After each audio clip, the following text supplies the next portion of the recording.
Lewis presenting. Yes. Thank you. Good evening, board members. Evening. Evening. And to everyone that came out to hear our update on our strategic plan. I'm really excited to give what I would call a kind of like a dipstick check of our strategic plan. And what we'll get into, we all know that the genesis of the strategic plan, or the data used to develop the strategic plan, was our 2018 Kansas Assessment Program data. Of course, we won't have that data back. Of course, our students will take that assessment shortly after they come back from spring break. And so we will have that data to really determine the impact of the work that we've done in our strategic plan in June. However, I often tell the team, hope is not a strategy. We should have some way of indicating or knowing how well we're doing toward those five priority outcomes. And so what I want to share this evening with you is just a dipstick check on where we are with those five priority outcomes. We are in phase one of our strategic plan. There are 3 phases to our strategic plan, not synonymous with years. However, we are hopeful to get all 3 phases launched after the 3rd year. If you recall, at our October strategic plan update, we shared with the board and with the community highlights, challenges, and next steps as it relates to those 5 theme areas.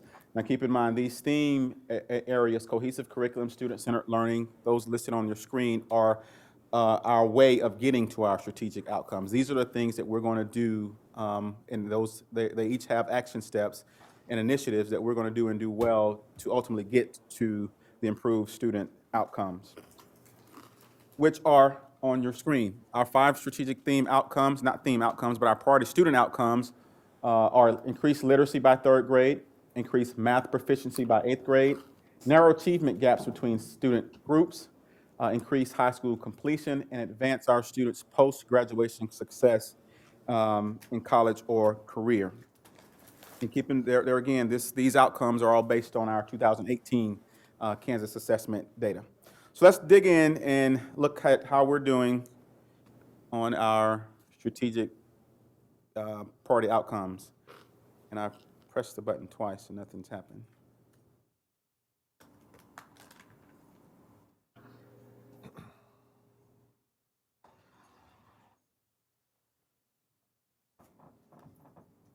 Get back out here. It says reconnecting.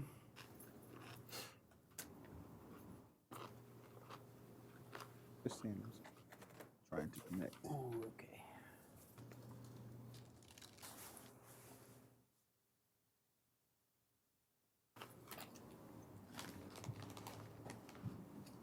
I'm gonna try and log into your.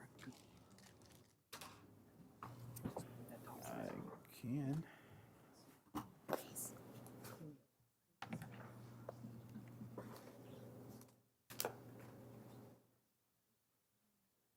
Get you back online here. There you go. What's your AirPlay? Okay. Which one here? FTC. That's what she was saying. Not all of them. Some of them, I think I should use this one. I think we got you up on here. That might How have. did you find that out?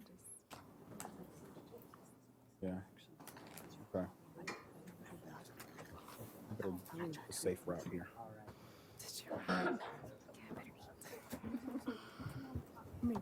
I want to do. The thing is, we have a new so How do I do my presenter view? Let's go with. There we go. Nope, Yep. that's not presenter view. and it never occurred to me to look at him, but my husband's like, Just kidding. oh wow, that's crazy. All right. I'll get you back up on this one. There's a tear here. This is Gmail. Don't filter out emails. Oh wow. Okay. Thank you. Talking amongst yourselves while we got that to work. So we dive into our first priority outcome, which is increased literacy by 3rd grade.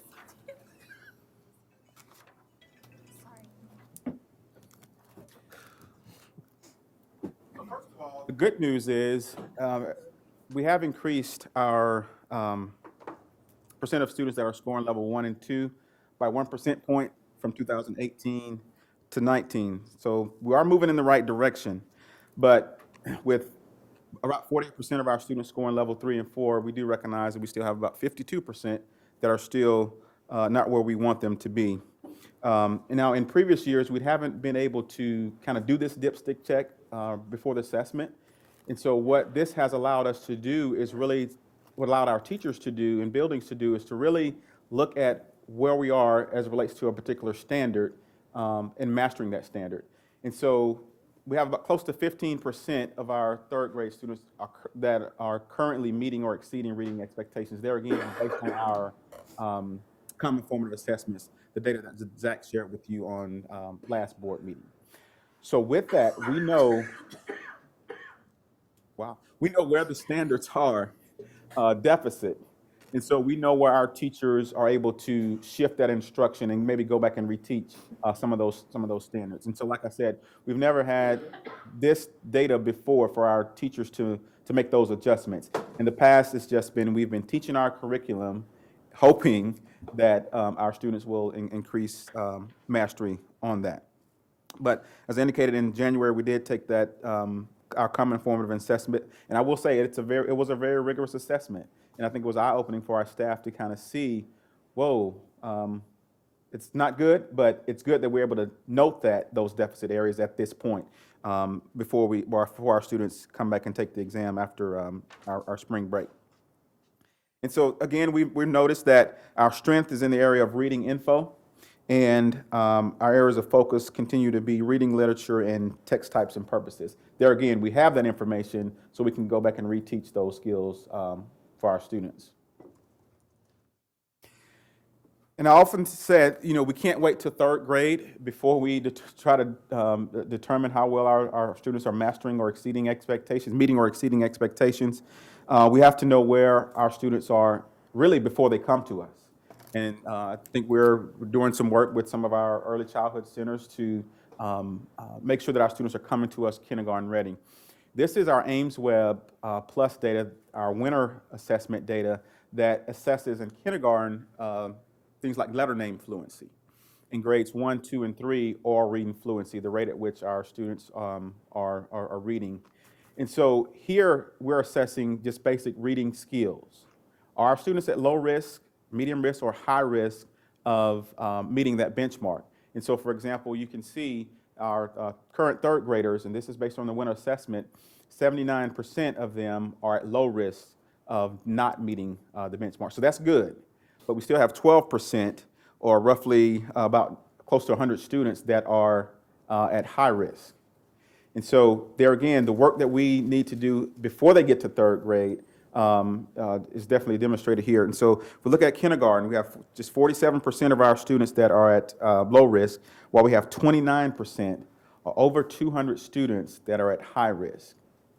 And there again, this assessment assesses letter name fluency and letter sound fluency, how well our students are being able to identify the letters and letter sounds, which are some of those basic skills before reading. So here we want to look at the reading skills, and the state assessment looks at, now I'm able to read, now I'm able to apply those skills. I'm able to read this passage and successfully comprehend to find things like author's purpose or main idea. And so here we're looking at where our students are from a reading skills standpoint. So what are we doing, and how will we continue to get there and increase those that literacy skills? One is relationships, making sure that our teachers still do a tremendous amount of work building those relationships with students. It's difficult for students to teach students who they do not know or know something about. And now that I know a little bit about you, now I can make my lessons relate to your real lives. Shifts from balanced literacy to structured literacy. We talked about that a little bit last week, and I have a video I want to kind of show here in just a minute that kind of really illustrates that shift from balanced literacy. When I'm just reading a passage and maybe told to look at the pictures and identify the words, to more structured literacy where I'm taught decoding skills to sound out the words. Core reading sources and supplements, we've been looking at those and really kind of amping those up. Our district common assessment data.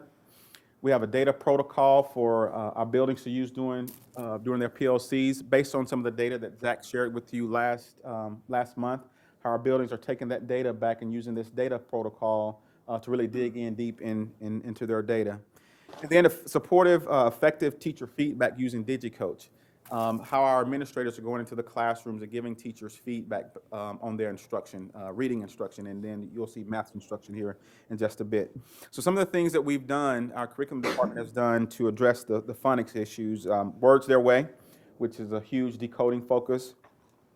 We have, of course, we've approved our district sight words. Training has been provided for those. Specific training on reading A to Z.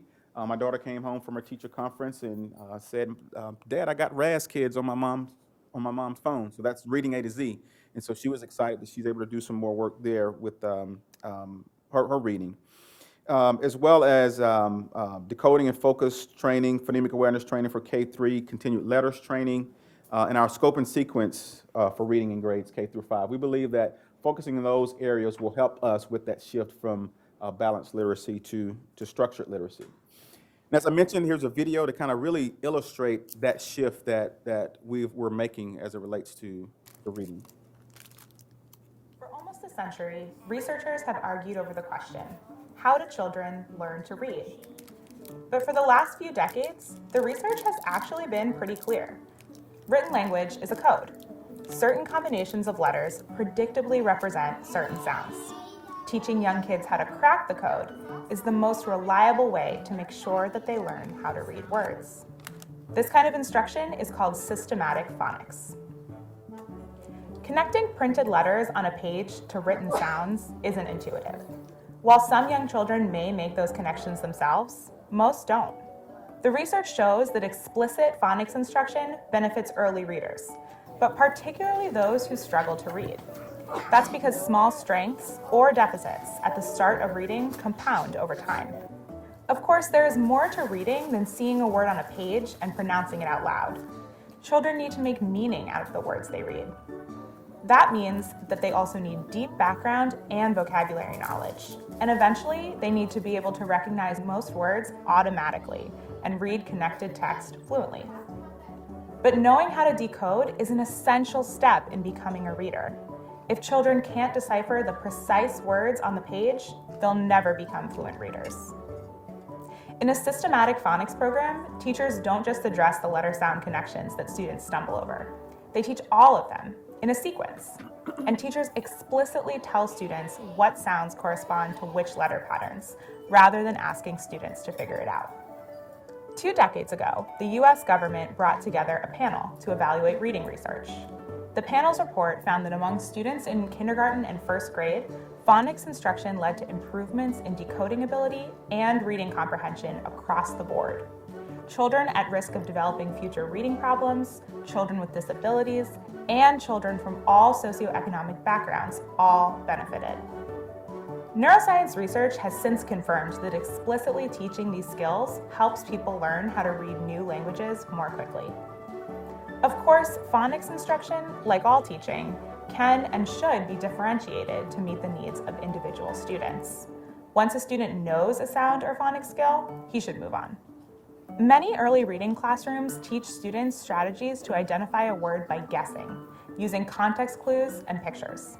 Neuroscience studies have found that guessing is a much less efficient way to identify a new word. It's what struggling readers do, not proficient ones. Phonics is essential, but understanding the alphabetic code doesn't automatically make students good readers. There are 5 components of reading: phonemic awareness, phonics, fluency, vocabulary, and comprehension. A framework called the Simple View of Reading explains how comprehension works. It says that reading comprehension is the product of decoding ability and language comprehension. A student needs both good decoding and good language skills to understand what's on the page. If either one of those is low, then comprehension will be low as well. Many people point out that research shows that children who read more are better readers. That's true, but it's important to remember that those studies are correlational. It's unclear whether students become better readers because they read more, or whether good readers are just more likely to pick up books. To learn more, check out Education Week's ongoing series, Getting Reading Right. So you see the need for that focus and shift in reading as it relates to really focusing heavily on phonics, because our third graders will be given several passages that they will have to read on the state assessment, and we don't need them decoding and trying to sound out words and look at pictures if there's no pictures there. So we need them to be fluent readers when they read the passage, so they can tackle those sometimes rigorous and tough questions on the state assessment. Any questions on the reading before we jump into the math? Yes.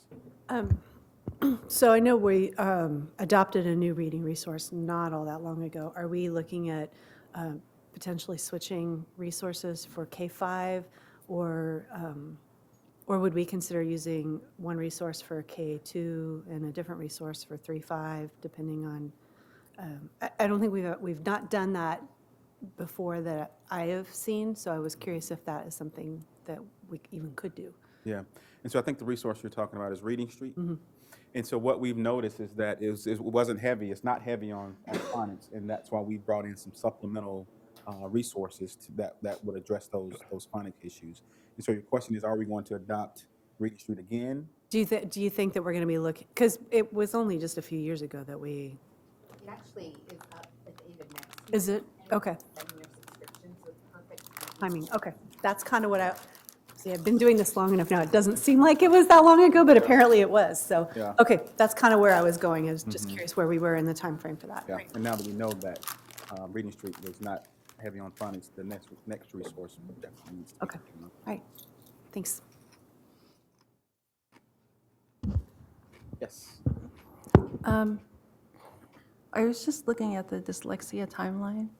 So will that look differently when we start doing assessments again on reading? I don't know if there's a question in there or not, but Will it look different? yeah, The assessment? yeah, or, Well, we're using Ames Webs as our screener to screen for dyslexia, and it is an improved tool to be used to screen dyslexia. okay, Is that what you're asking? yeah, yeah, Because it's one that it can give beginning, middle, and end of year. okay, okay. Good. All right. Let's look at math. Increase math proficiency by 8th grade. Okay. I'm going to switch to this one because it's. I don't know if my video is in there.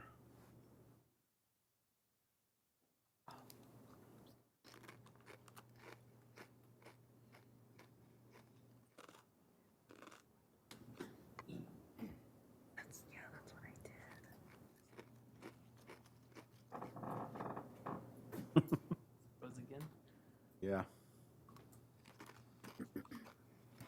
But I know the video won't play on this one. Let me switch to this one. How do you switch to this one? Quick, everyone, right now. Intermission. Not yet. Okay. So that's the formative assessment that they get. Well, I But we'd never get into Look, the video is on. I paid for cookies. I'm gonna have to switch. Hey, Kelly, check your phone. Okay. Thank you. So if we look at our 8th grade math, there was an increase of about close to 3 percentage points from 2018 to 2019. Went from 27% of our students scoring level 3 and 4 to 30%, which is good. So we're moving in the right direction, but we still have 70% of our students that are scoring levels 1 and 2. Based on our current common formative assessment data that was administered in January, we have about 26% of our 8th graders that are currently meeting or exceeding math expectations. Similar to reading, our teachers have this data and know what areas they need to go back and maybe reteach, or some areas that they know they need to talk about within their PLCs to kind of learn from each other, those that If you remember the tool that Zach showed last week, we're able to drill down and see what individual classes, students, schools did, how they perform as it relates to those individual standards within that assessment. And so I guess the exciting part is we know where we need to make those shifts here at this point. So this is very similar to, like I said, with reading, is that we're able to make those shifts in our instruction and go back and reteach some of those areas. I will say that one of the areas that our 8th graders really struggled with was defining function. And so that can always be tricky. GR, you remember that? Yeah. Defining and evaluating and comparing functions was a struggle area for our 8th grade students. So what are we doing? Of course, our middle school math minutes increased from 42 minutes to 55 minutes. So we do believe that that's going to make a tremendous difference in terms of just the time that our teachers are able to spend in math. We've worked with our math consultant and our Kansas State Department of Education partners to come in and provide some training to our middle school math teachers. There's been an instructional shift from procedures to process, ensuring that all of our activities that our students are engaged in are aligned to those standards. And so I know I'm jumping down to the walkthrough tool, but our administrators are going in and making sure that those lessons and activities that the students are engaged in are aligned to the standards, and that those standards are posted through those essential questions. Again, our common formative assessment data, utilizing it as well as our data protocol for our building PLCs. And some of those questions that our teachers are asking as they comb through their data and use that data protocol tool is, what are the standards and what are those big ideas or competencies that my students either mastered or did not master? And then how will I go back and regroup with my students? How will I go back and reteach some of those standards that maybe my students have struggled with? And so there again, this is the point in the year where they're making those shifts, because like I said, when the students come back shortly after spring break, they're engaging in the state assessment. So we feel a little bit more intentional, I would say, than in previous years around the work that we're doing, preparing our students for the upcoming assessment. But there again, it's really all about making sure that we're teaching our curriculum, teaching the standards, and teaching the standards to mastery. But the evidence that I've taught those standards to mastery are indeed our district common assessments. Questions on math?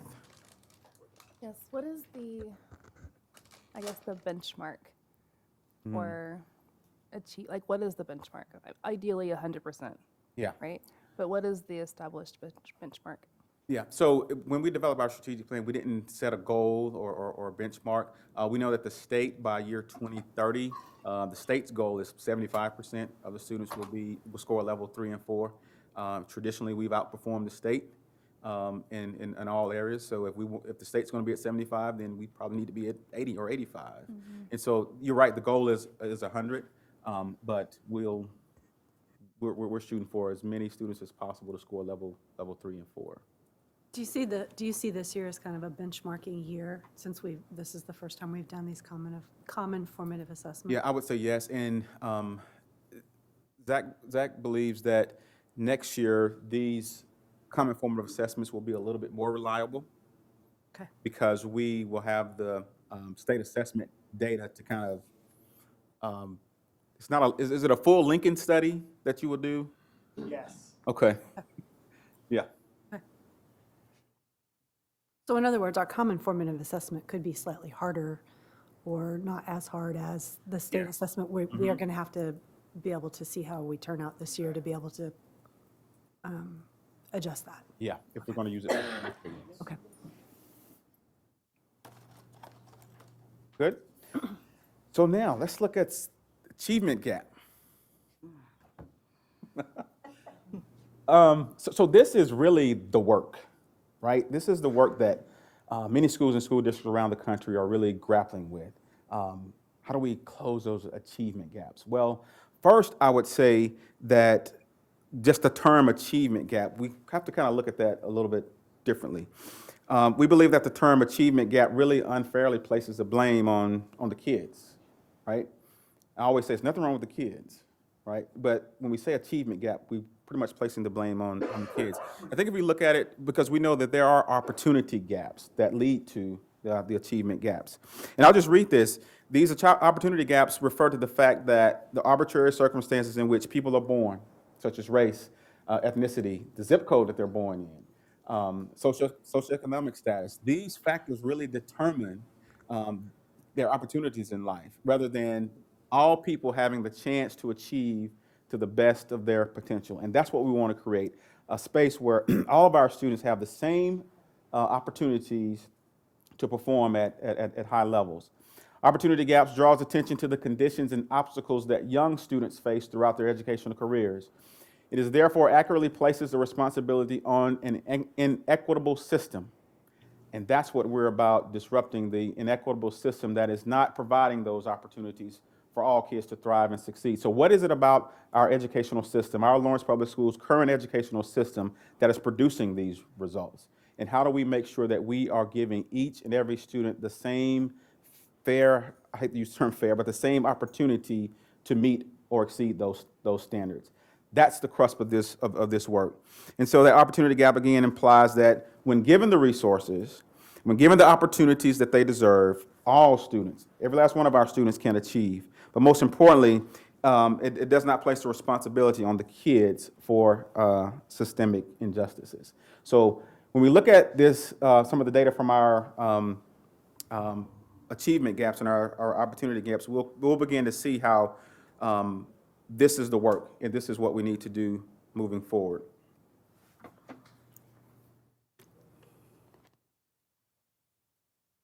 So to illustrate that, many of you have probably seen this video. Line up, everybody line up. Make a point with it. Race. Everybody line up. Shoulder to shoulder, take off your backpacks. Basketball, line up, we're about to race. Hey, we are racing for a $100 bill. The winner of this race will take this, a $100 bill. Before I say go, I'm gonna make a couple statements. If those statements apply to you, I want you to take 2 steps forward. If those statements don't apply to you, I want you to stay right where you're at. Take 2 steps forward if both of your parents are still married. Take 2 steps forward if you grew up with a father figure in the home. Take 2 steps forward if you had access to a private education. Take 2 steps forward if you had access to a free tutor growing up. Take 2 steps forward if you've never had to worry about your cell phone being shut off. Take 2 steps forward if you've never had to help mom or dad with the bills. Take 2 steps forward if it wasn't because of your athletic ability, you don't have to pay for college. Take 2 steps forward if you never wondered where your next meal was going to come from. I want you guys up here in the front just to turn around and look. Every statement I've made has nothing to do with anything any of you have done. Has nothing to do with decisions you've made. Everything I have said has nothing to do with what you've done. We all know these people up here have a better opportunity to win this $100. Does that mean these people back here can't race? No. We would be foolish to not realize we've been given more opportunity. We don't want to recognize that we've been given a head start. But the reality is we have. Now, there's no excuse. They still got to run their race. You still got to run your race. But whoever wins this $100, I think it'd be extremely foolish of you not to utilize that and learn more about somebody else's story. Because the reality is, if this was a fair race and everybody was back on that line, I guarantee you some of these black dudes would smoke all of you. And it's only because you have this big of a head start that you're possibly going to win this race called life. That is a picture of life, ladies and gentlemen. Nothing you've done has put you in the lead that you're in right now. When I say go, on your mark, get set, go!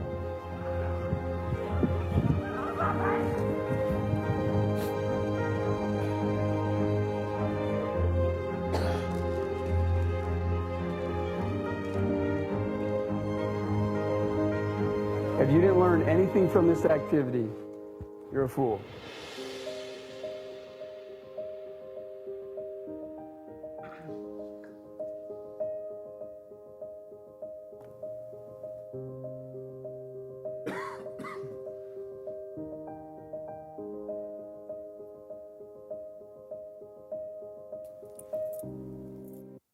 Okay.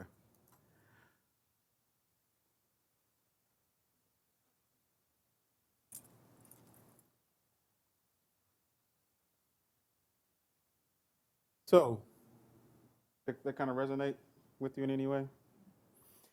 One of the things we know is that we recognize that many of our students come to us with many variables, and some that I mentioned earlier. So that's their starting line, right? But it doesn't have to be their finish line. And so what are we doing from the time they start to the time they finish the race, right? So that's their starting line, but it doesn't have to be their finish line. And you've heard me say this before, and I've quoted this gentleman. Every system is perfectly designed to get the results it gets, right? So our system currently is set up to get the results. So what are we doing to disrupt that? That's there again, that's the work that's in our strategic plan. And so if we look at this, first of all of our schools are committed to all students having the same likelihood of meeting or exceeding expectations in reading and in math on the Kansas State Assessment. And so the icons that you see, the one that looked like a book with the lines, that's the reading scores. Not necessarily, these are not scores, but that's where our reference to reading. And then the one with the math symbols are related to math. The good news in this data is that based on our ESSA requirements, our multiracial students are exceeding state averages. Our students with disabilities are approaching the state average, and all other student groups are meeting the state average. And so if we were to compare ourselves to other districts in terms of how we're closing the gaps, or working to close the gaps, there again, like I said, our multiracial, we're exceeding, and many of them we're meeting or approaching. So that's the good news. But we want to be the best, right? And so we need to be exceeding in every last one of these areas. And so what you're seeing is just our data displayed in a way in terms of likelihood. And so our current system of education, based on this, is really producing inequities. So in other words, the playing field is not level. Because if we were looking at this, our white students are 65% more likely to meet or exceed expectations in reading. They're 68% more likely to meet or exceed expectations in math. We look at our English language learners, 36% less likely to meet or exceed expectations in reading, 26% less likely in math. So what's the system that we can disrupt to ensure that every student has the same likelihood of meeting or exceeding expectations in reading or in math? As I said, we can't control the starting line, but we can control the finish line. Every student should have that same equal opportunity to meet or exceed the expectations when it comes to reading and math. I want you to take a look at these faces. And what I just said. What are we doing as a system? What are we going to continue to do as a system to disrupt the way we currently educate, to ensure that every last one of those faces has the same opportunity to meet or exceed the expectations when it comes to reading or math. So how this shows up in the classroom, I'll use what I thought was my brilliant example, but I'm going to make it relevant to the board. So if I'm the teacher and I'm constantly using healthcare terms or healthcare jargon, right? That becomes the dominant culture of my instruction. Erica's going to outperform. Well, I know GR, you're healthcare too. Probably was a bad example. But Erica and GR is going to outperform the rest of you because they are in healthcare. And so our instruction has been of that dominant culture. In our example, healthcare. So if I'm constantly throwing out healthcare jargon, some of you may not have any idea. I'm not making my lessons relevant to each and every one of you. Yes, I'm still going to acknowledge and honor healthcare, but I'm going to throw in the mentoring piece. I'm going to throw in some attorney jargon. I'm going to throw in some Native American jargon. I'm going to throw in some social work and some education. Well, I'm bringing all of you into the lesson. That's true culture responsive teaching, where every student is able to see themselves in the lesson as opposed to one dominant culture or one dominant language, right? And so that's the work that we have to do as we continue to work to close these achievement gaps. What are we doing? We've removed some of our financial and prerequisite barriers for concurrent and advanced courses in middle and high school. Continue to revise our curriculum, replacing core resources so that, there again, as I mentioned, all students see themselves in the core curriculum and in the resources. Our 6 to 12 novel purchases and our new ELA scope and sequence for secondary. Tracking our AP and concurrent course enrollment by race and socioeconomic status. We're beginning to look at that. And I was meeting with our student advisory group, and we had a student that knew about the scholarship for Jayhawk Blueprint, and I said, yes, that's what we want. So continuing to remove those barriers. Training and content-specific use of our culturally relevant resource criteria. And I would say it's really not training.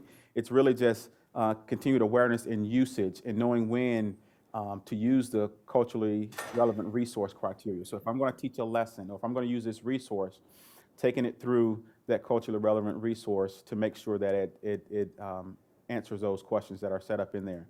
And identifying specific culturally relevant teaching practices that are universal to all classrooms and written into our curriculum documents.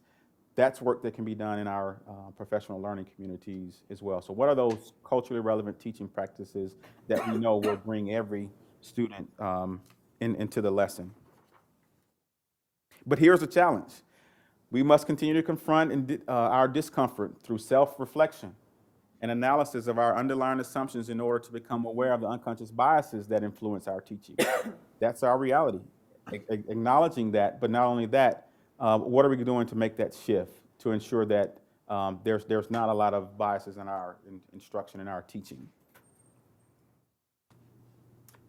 Questions on achievement gap, opportunity gap? Quick question, like going back to like the ELL learners, how does what does the collaboration look like with classroom teachers and ELL teachers that are assigned? You know, like what does that collab look like? I'll lean on Leah to come and kind of hit that one. But they are part of our PLC as well. It should be a part of our PLCs as well. If they have large number of ELL students or students that are receiving services through ELL, they should be a part of the PLC experience as well. And here's the thing, when we look at some of our ELL strategies, moving from that mindset of this is just for ELL students. If you look at some of those ELL strategies, you probably know they're good for all students. But when it comes to just that true collaboration time and what that looks like, I would ask Leah to address that. Are you asking specifically about high school Just like in general, like are they like able to collaborate with gen ed teachers and like, so as gen ed teachers are preparing lesson plans, they're taking, Yeah, you know. yeah. So at elementary, and I'm also leaning on Darcy. Oh, she's not in here anymore.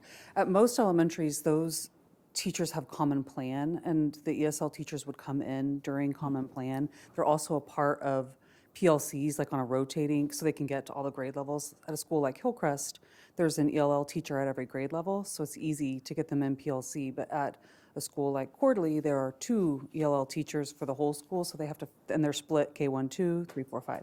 So they're rotating through to get to all the PLCs.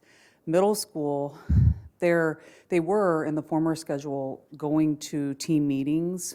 Now there's a little bit different with the schedule being different, so they're finding creative ways to get into the team meetings. And at high school is where it's probably the most challenging to have that collaboration.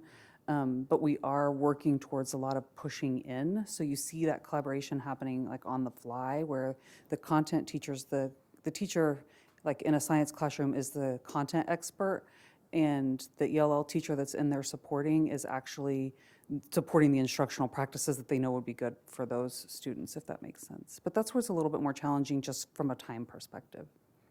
Thank you. Dr. Lewis, the bullet point on removing financial barriers, is that through support from Lawrence Schools Foundation? Mm-hmm. Okay, Yeah. thank you. Yes. And we greatly value and appreciate our partnership with the Lawrence Schools Foundation, who, through Truity, has committed a tremendous amount of money to support those efforts. On this one. All right, high school completion. How do we get them graduated?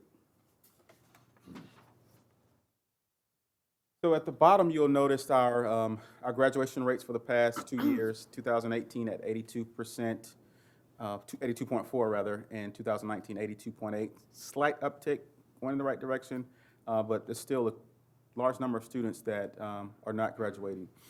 And so of our current 893 students who are in our buildings right now, 864 of them are on track to graduate. And we actually looked at all of our high school students, grades 9 through 12, that are currently enrolled, and I think it's close to 90% of them that are on track to graduate. Here's the thing with graduation. We can't wait until the senior year to start doing a lot of credit recovery or things like that. This work has to really start as early as elementary, in my opinion, but definitely in middle school, making sure that our students are on track. And one of the things that we're working on is and I'm going to jump into the bottom, a graduation tracking system, where we're able to have our pulse or have our finger on every single student that is in that class. Now, keep in mind, we do have some students that have already dropped out, and we're looking at those numbers this morning, and we'll share those with our high school principals. The ones that are already dropped out, it could be record keeping as well. So they could be enrolled in a high school in Colorado, but maybe we can't locate them. So really just trying to find all of our students so we can be accountable for them. But those that are in our buildings as early as 9th grade, if I have 900 9th graders, how many are on track to graduate? If it's 50 that are off track, what are we doing to support and provide those safety nets for those 50 that may not be on track? Of course, you've heard from our alternative education, about our Alternative Education Academy starting in fall of 2020. This will definitely help us in this area at the College and Career Center. We're monitoring course failure lists, which lead to students dropping out. So if I'm receiving 6 out of 7 Fs in all of my classes, why bother? But if no one even notices it, or having that conversation with me, I'm just gonna drop out. And so we're monitoring those lists, and also working to ensure that students see any class as a place that they belong, whether it's through the culturally responsive teaching or just that what I call school connectedness, where students feel like they belong in the classroom. So pretty promising in terms of our students that are currently in our current seniors being on track. Advanced student post-secondary, post-graduation success. And just as a reminder, and I'll get to that here in just a minute, But our post-secondary success is looking at our students 2 years out. And so you have the 2017 data. This coming year we'll have 2018, but 55%, we have pretty much a 55% success rate. And I'll remind you what that means. Here we go. So in order for a student to count in our success rate, they must meet one of the 4 following criteria. 1, enrolled in an industry recognized, an industry recognized certification while in high school. The student must earn a post-secondary certificate or a post-secondary degree, or a student is enrolled in post-secondary in both the first and second year following high school graduation. Some of these, we have more control than the others. And I will tell you, number 1 is probably a lever we need to really look at because there's a large number of industry recognized certifications that our students can leave high school with. And so really looking at what we can do to offer more of those and making sure that they count immediately towards our post-secondary success. But there are challenges with this. 1, the data is from the National School Clearinghouse. And so a parent or student, they must, or they may decide to opt out, meaning I don't want to be included in the National School Clearinghouse. And so if that's the case, then we don't have that data to locate those students 2 years after they leave us. The National School Clearinghouse sometimes is unable to match students due to data discrepancies. Most universities, but not all, report to the National School Clearinghouse, and approximately 3% of those students are not represented in the data. So we are encouraging students and families to check that box, include yourself in the National Clearinghouse.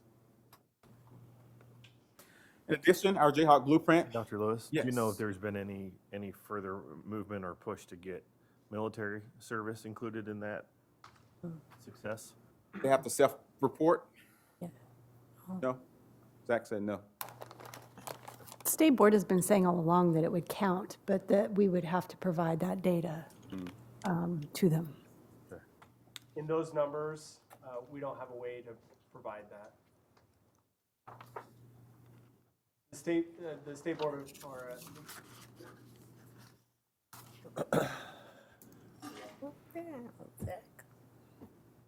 I just wanted to make him walk up here.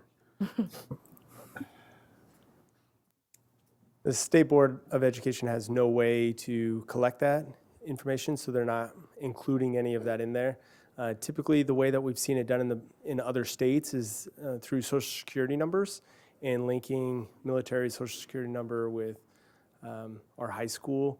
And our state will not do that due to student data privacy laws that we have. The same is true for going straight to the workforce. We could link that up to the Department of Labor through Social Security numbers. But again, our data privacy laws won't allow that. So I don't see them doing that in the foreseeable future. So it's really an interesting point of advocacy for us then, because I have certainly heard state board members say in public settings that those students would count towards our, but if the reality is that the department is not giving you an opportunity or a place to either collect or report that data, then that's really not accurate. Right. Okay, thank you. Okay. I mentioned Jayhawk Blueprint, of course, expanded from 9 courses to 11 courses this year, adding biology and Spanish course options. Both high schools are completing individual plans of study. That's an area that we're heavily focused on. And I was pleased to hear from our students today say that, yes, they're doing their individual plan of study in career cruising or Zello. Career and life planning has been extended from 9 weeks. This was a 9 weeks course and is now a semester course this year. And our IPS starts here with resume writing and career interest inventories. Curriculum areas and timelines have focused on more aligned to 21st century college and career soft skills. It's one of the things we've heard from employers that our students really need to focus on heavily on is those soft skills. And our middle school elective design committee is looking at 21st century skills and community input from workforce, parents, students, teachers to propose new elective courses. So with that, I will say that we are really feeling promising about where we are as it relates to our strategic plan. I guess the good news is that we have some data to support where we are, and we have some data to shift our instruction, because as I mentioned, when our students come back in after spring break, it's state assessment time. And so this is where we really want our students to shine. You know, and I've heard from some students that, oh, we never took that test serious. Well, it's on our accountability report. It's how some legislators believe schools should be funded. We do still recognize that this is one assessment that's given in one day, but it's truly an assessment that measures how well we've been teaching the state standards. So if I were to share with the board of the community, we're progressing toward meeting our outcomes in our strategic plan. Thank you. Questions? Yeah, I have a question.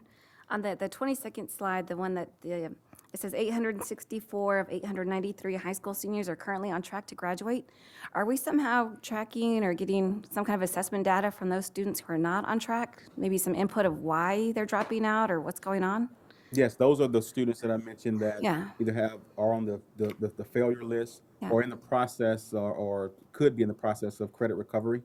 Or, I mean, but more specifically, are we doing interviews with them, post-interviews to see what's going on, find out? The post interviews? Yeah, just like No. track them down and say, hey, what happened? What could we have done better? Or, No, these are students that are still in our buildings. no, I'm talking about the ones that have dropped out. I mean, the ones. Dropped out. Yeah, that's the list of, I think it's 110, 112 that we'll share with the schools should know the students, but we're going to specifically share the list with the schools for that purposes. Okay, thank you.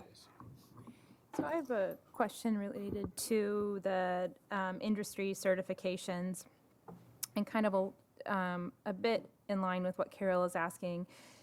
One of the things we saw in terms of, you've talked to us a lot about attendance and the importance of attendance for getting us to graduation, or getting our graduation rates where we want them to be. And we've seen some data presented to the board around what keeps a kid engaged. We saw information about access to arts, the programming that Patrick Kelly presented for the education. What are we? Alternative education. Alternative education. That type of learning might engage students and encourage them to come. You and I have had conversations about Van Gogh, how the enthusiasm to be there just because you know you're going to be able to engage right away. So thinking about the industry certifications, one thing that I've heard from students is that they have to opt out of that because of the curricular choices that they have to make. So they are essentially self-tracking, meaning there's an expectation that they take certain classes in order to be college ready or to that's probably the most specific one I've heard is this idea about what you have to do to be ready to do post-secondary education. So I'm just thinking about in your curriculum committee work, I know we're doing a lot around innovation, but are we also looking at the structure of how kids might have more access to take the classes that they're interested in, or a class like an industry certification that might help them immediately upon graduating to achieve the goals they want because they have an income? Well, that's definitely an area that I think that we can revisit. Zach brought me a list today of, I didn't count them, but it was two and a half pages full of industry recognized certifications that I know we're not offering all of them, but I think that's a way that we can look at possibly offering some. There was a paraprofessional certification as an industry recognized credential. We talk about our shortages in Paris. But I'm not sure if that's some of the work that Jennifer is doing with her team in terms of really aligning the curriculum to those industry recognized credentials so our students leave. I've always said our students should leave with the industry recognized credential and at least some college level courses, because once they leave us with that certification, it, for some of them, gives them a livable wage and helps them probably pay for college.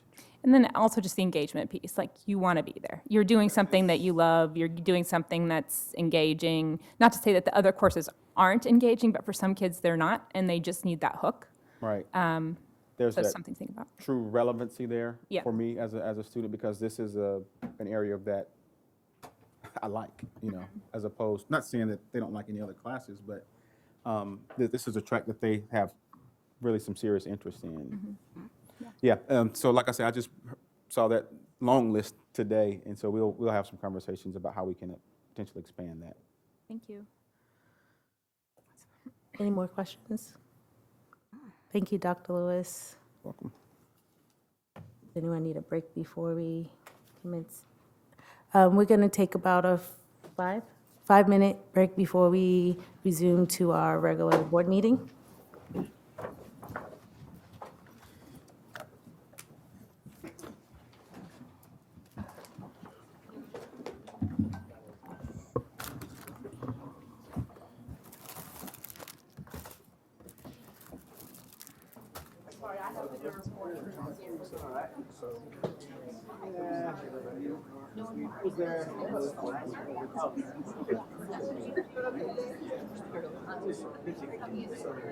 In there, huh?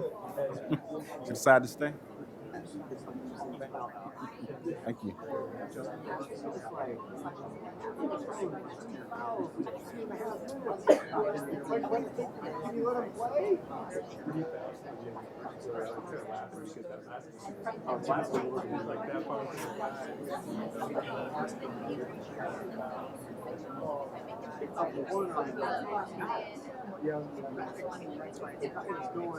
It's going this way. Back came around this way. Calling us for a lane violation. I'm like, this is standing in the lane, dude. What's going on? Nothing. How you doing? What?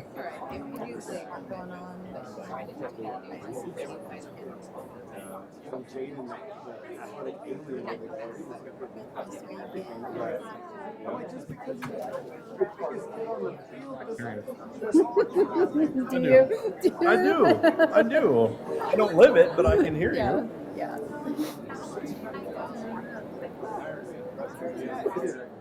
It's ridiculous.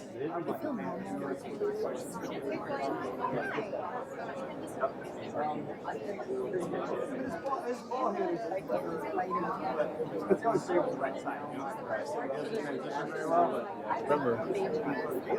Yep, I remember. I'm all right. It's been crazy 96 hours. Really? Well, I was out of town Thursday. I came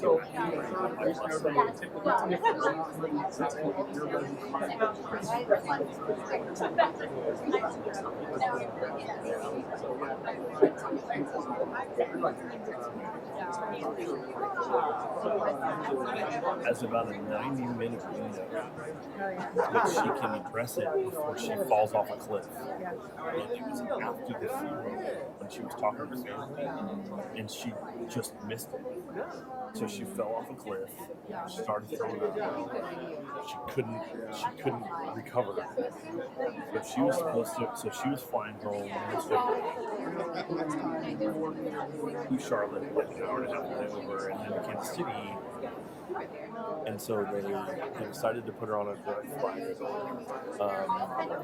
on United, which is what I've flown United for years. So then I get on this, and Kathleen was supposed to leave from here to go to the airport to get her. So Kathleen calls me like, hey, we need to put me on the same flight as my sister. She can't travel by herself. So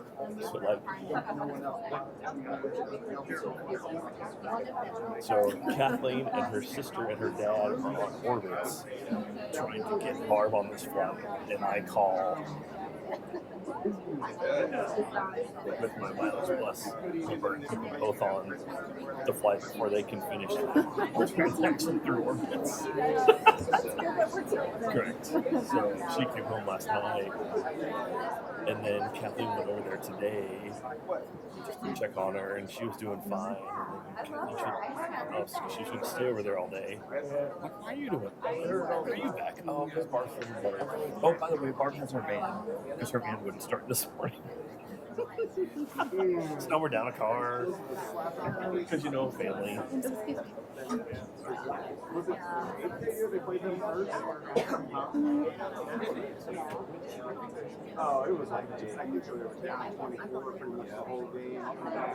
I haven't for a long time.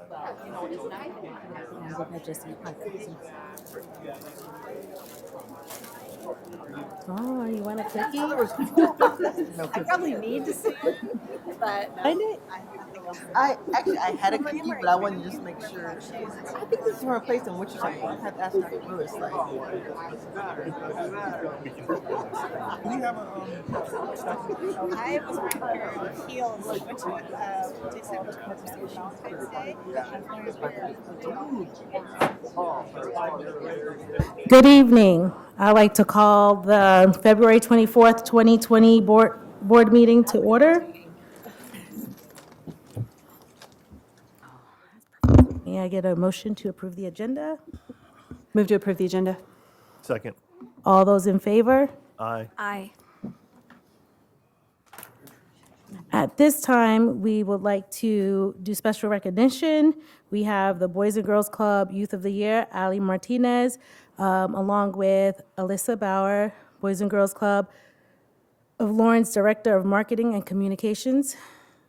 And then we will follow with another recognition. So, oh, I was like, where is she? She's right there. Which one is good? Is either microphone good? Okay. Thank you, Miss Melissa. Good evening. Thank you all for inviting the Boys and Girls Club to come visit you tonight. My name is Alyssa, and I'm lucky to serve as the Director of Marketing at the club. I say lucky because what else do you call it when you have the pleasure of sharing the story of a young woman like Ali Martinez? I met Ali in 2018, and she immediately impressed me, not just with her intelligence and captivating speaking voice, but because how much she loves being a big sister, how much she loves her mom, and how much she loves her grandma, her friends, and the younger kids at the club. A ridiculous stereotype about teenagers is how selfish they are. I don't think I've met a less selfish person than Ali. The Youth of the Year Award is meant to recognize club kids who have been examples of academic success, strong moral character, and dedication to their community, their schools, and their family. Ali is a perfect depiction of all those things. We're thankful that she chooses to spend some of her valuable time at Boys and Girls Club. Without further ado, please welcome our 2020 Lawrence Youth of the Year, Ali Martinez.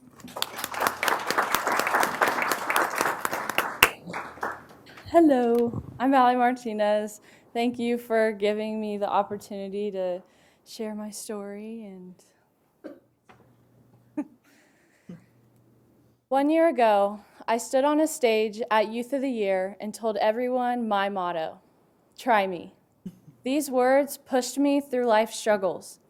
Growing up in a single-parent home, struggling with money, with bullying, with confidence, with how to follow my dreams.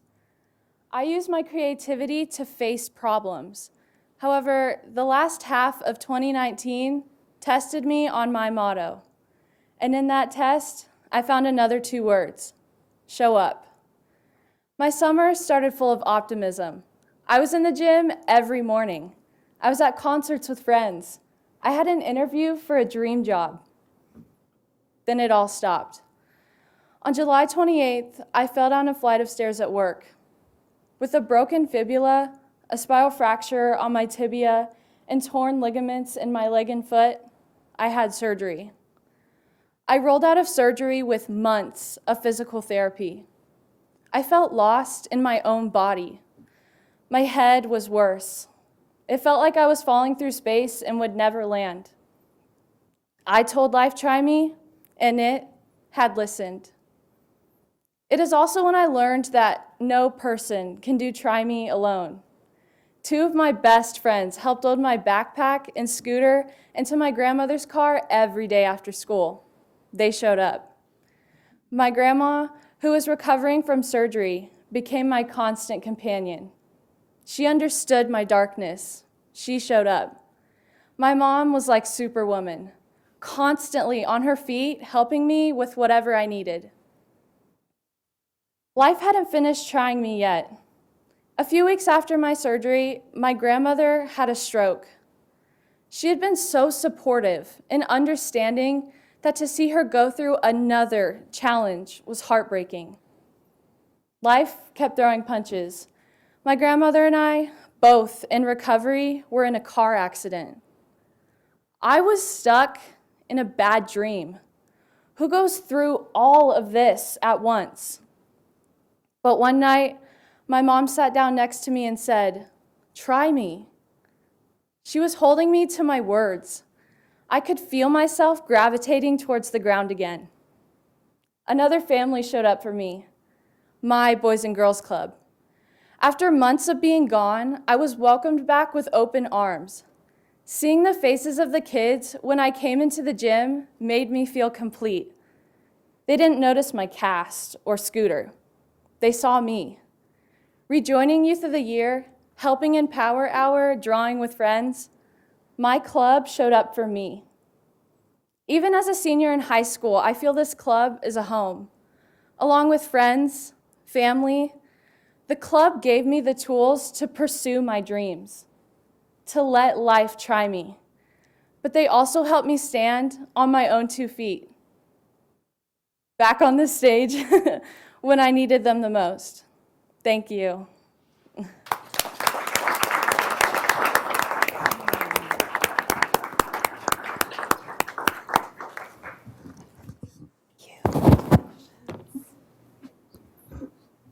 Congratulations and thank you.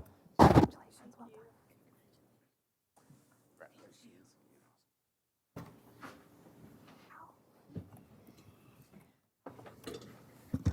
Wow. Allie Martinez for president. I know. Oh, Dr. Lewis has a hard, tough act to follow. At this time, I would like to welcome Eric Allender, presented by Dr. Lewis. Yes, welcome Eric Allender, who's our new Lawrence branch manager for First Student. Yes, hello. Our student transportation provider. Many of you know that my good friend Zach retired in December after many years in that role, and I appreciate Eric for attending. I think you attended already about 3 board meetings already, yes. 2 or 3 board meetings already. Definitely the time commitment to become familiar with the district, I definitely appreciate it, and just wanted you to kind of introduce yourself to the board and the community. Yeah, so my name is Eric Allender. I have spent 16 years in the Army. I spent 12 years as a combat engineer, and then I was commissioned as an officer about my 13th year as a transportation officer, and then it became later a logistician. I married a Kansan somewhere along the line, so that kind of married me to the state of Kansas. So we've had 16 moves in the military, did Fort Riley twice, Leavenworth and Missouri and kind of around, but Lawrence has kind of been our home. I lived here for a couple of years. So coming back here was pretty exciting. My wife wanted to come back and live by her parents and stuff like that. So that was awesome. We have 5 children and they're all, doing very well and everybody loves it around here. So getting this opportunity to work in Lawrence and to serve this community and just get good ties here is pretty awesome. I love your kids. I like to transport them, so that's kind of fun for me. Moving boxes around the world, is fun too. But kids are really special. They love the bus and the bus drivers, and they're always loving Kansas. So we definitely like to support them in everything I do. Just thank you, and I am so happy to be here. Awesome. Thank you. Thank you.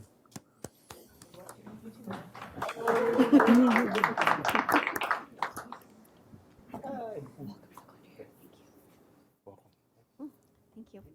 Thank you. Welcome, thank you. Welcome here. Germix?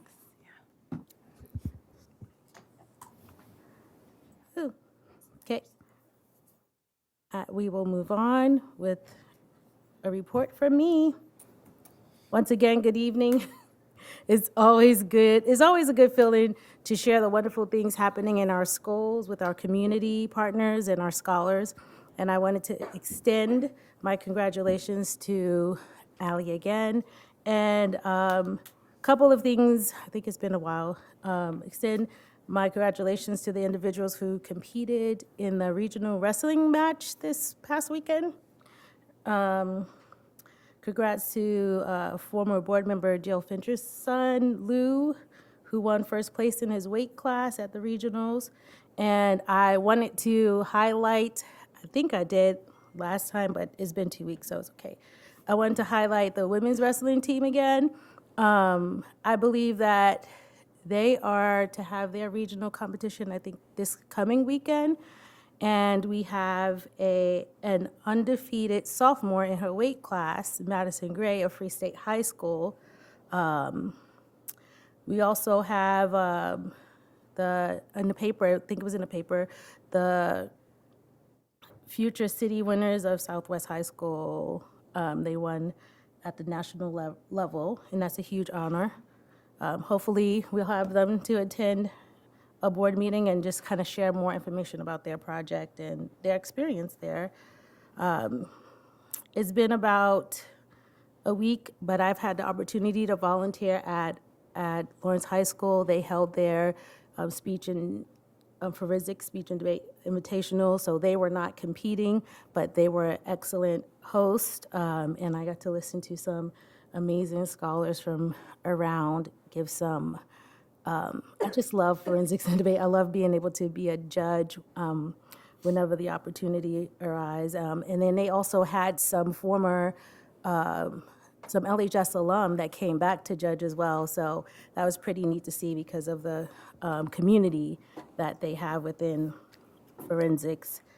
On Thursday, I attended the Joint Equity Advisory Council and the Parents of Color advisory team along with Carol Cadu Blackwood, and that was basically a presentation that district leaders gave on the SRO survey.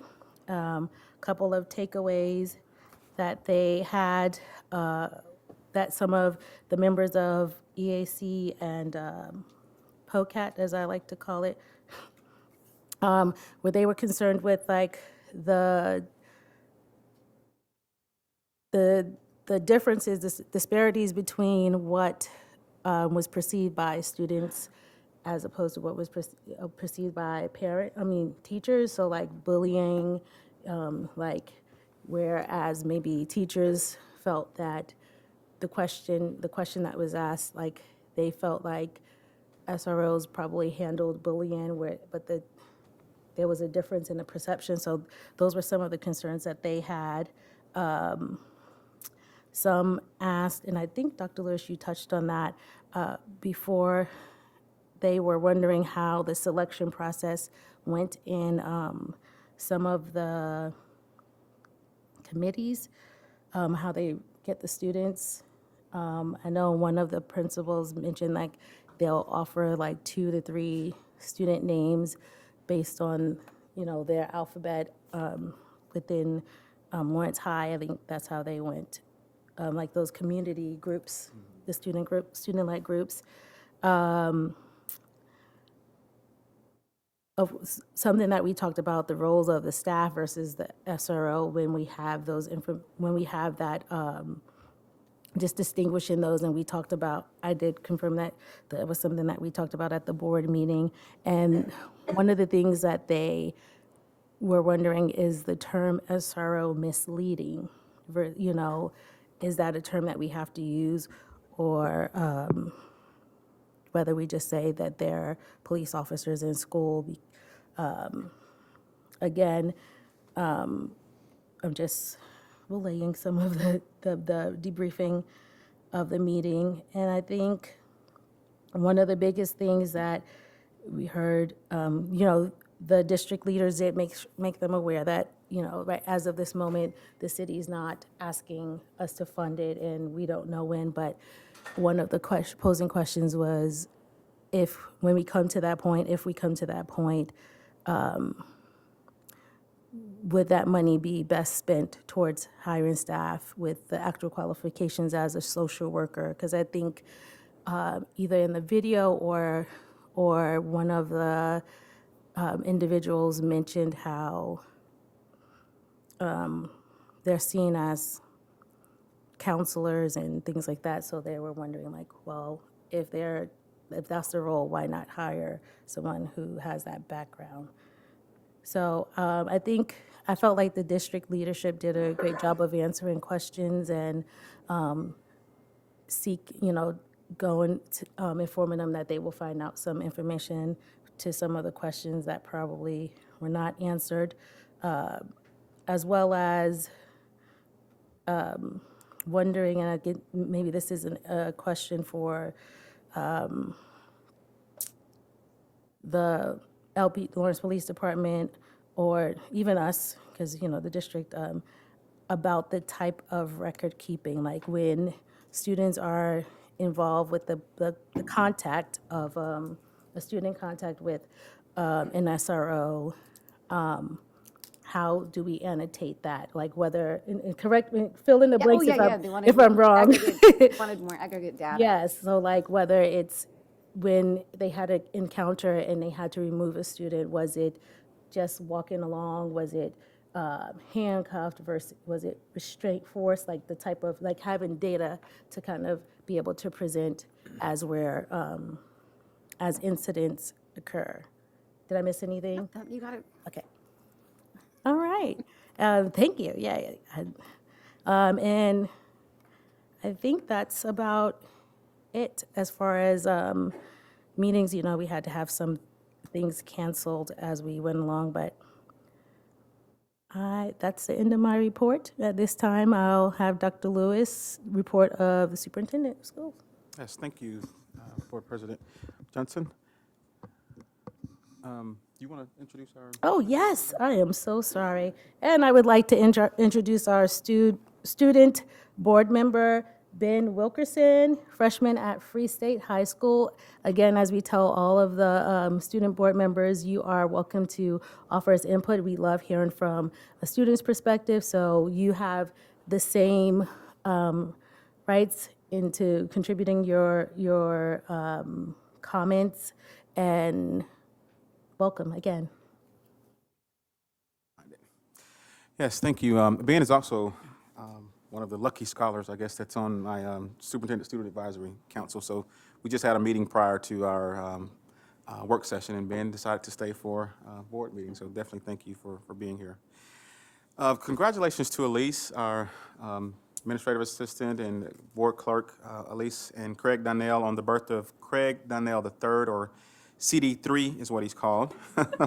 Was born last Monday, February the 17th, and so she's at home being a mother. So congratulations to Elise and Craig. We are also celebrating with Southwest Middle School after its Future City team, Lima, I think that was the name of the team, won second place at last week's Future Cities Nationals in Washington, D.C. Dana Lawton Barker, Southwest Gifted Education Facilitator, does an amazing job working with the Future City students. So congratulations to our Southwest Future Cities team. Congratulations also to Free State's junior Riley Moore, who won the Class 6A State Swimming and Diving Championship in the 100-meter butterfly Saturday. Free State's team finished in 5th place at state. Lawrence High qualified 3 wrestlers. I think Melissa mentioned that. 3 wrestlers, and Free State qualified 5 for the state wrestling tournament that will be coming up this weekend. So congratulations to those that qualified.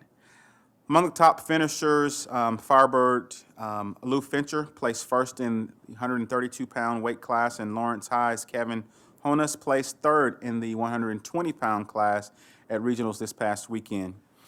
Free State wrestler Madison Gray won the 130-pound weight class at weight regionals to qualify for the inaugural Girls State Wrestling Tournament. Madison is undefeated with 31 wins and no losses this season. So congratulations, Madison. We appreciate all of our elementary school families that participated in parent-teacher conferences last week, and the parents and our many community partners that always come through with meals, those ones that provided meals to our teachers on those conference days. Thank you so much for what you continue to do for our teachers during parent-teacher conferences. My wife and I attended West Middle School's world premiere performance of Sister Act Junior on Saturday at West Middle School. This was the West Middle School Theater presented the first contracted licensed performance of Sister Act Junior in the country. So this was the first one. The world premiere was right here in Lawrence over at West Middle School. They did an amazing job, a hugely hilarious show, super talented cast, super talented people that handled the students that handled the lights, and it was just an amazing performance. Sadly, the show was also Charles Goolsby's final performance as theater director. He is retiring this spring after 18 years in our district. So congratulations to Charles Goolsby and the entire West Theater Department. The Lawrence Schools Foundation turns 35 this year, and to celebrate, the foundation will continue to give back to students, educators, and staff. A new program, 35 Gifts of Gratitude, celebrating 35 years, is an opportunity for community donations to enable the foundation to present 35 individuals with a legacy award of $1,000 to be donated in their name to a program, club, fund, or area of their choosing in Lawrence Public Schools. This week is Public Schools Week. We are all huge advocates for public schools. We are truly fortunate here in Lawrence to have high-quality teachers, high-quality staff, bright and talented students, active and involved families, and a community that supports its schools, and a community that has rich resources, that values and supports public education. And I know, as you are, I am definitely am public school proud and a product of public schools. We have a board lunch scheduled for Wednesday at 11:30 with the Community Transition Program, or CTRAN, over at East Heights. So that will be this Wednesday at 11:30, our board lunch at CTRAN. Spring break, I know many of our students are sad that spring break is coming up, March the 9th through the 13th. Families are probably sad as well. But shortly after, we do want our families and students to definitely enjoy themselves over spring break. But as I mentioned earlier, shortly after our students return, we will begin our state assessments. And then just a reminder, our next school board meeting will be March the 23rd, and we will hear a redesign update. That's all I have. Thank you. I'm actually happy that y'all have spring break before I do, because whatever damage is done, I get to clean it up the following week. I mean, that's my life. At this time, we'll have patron commentary. We have Teresa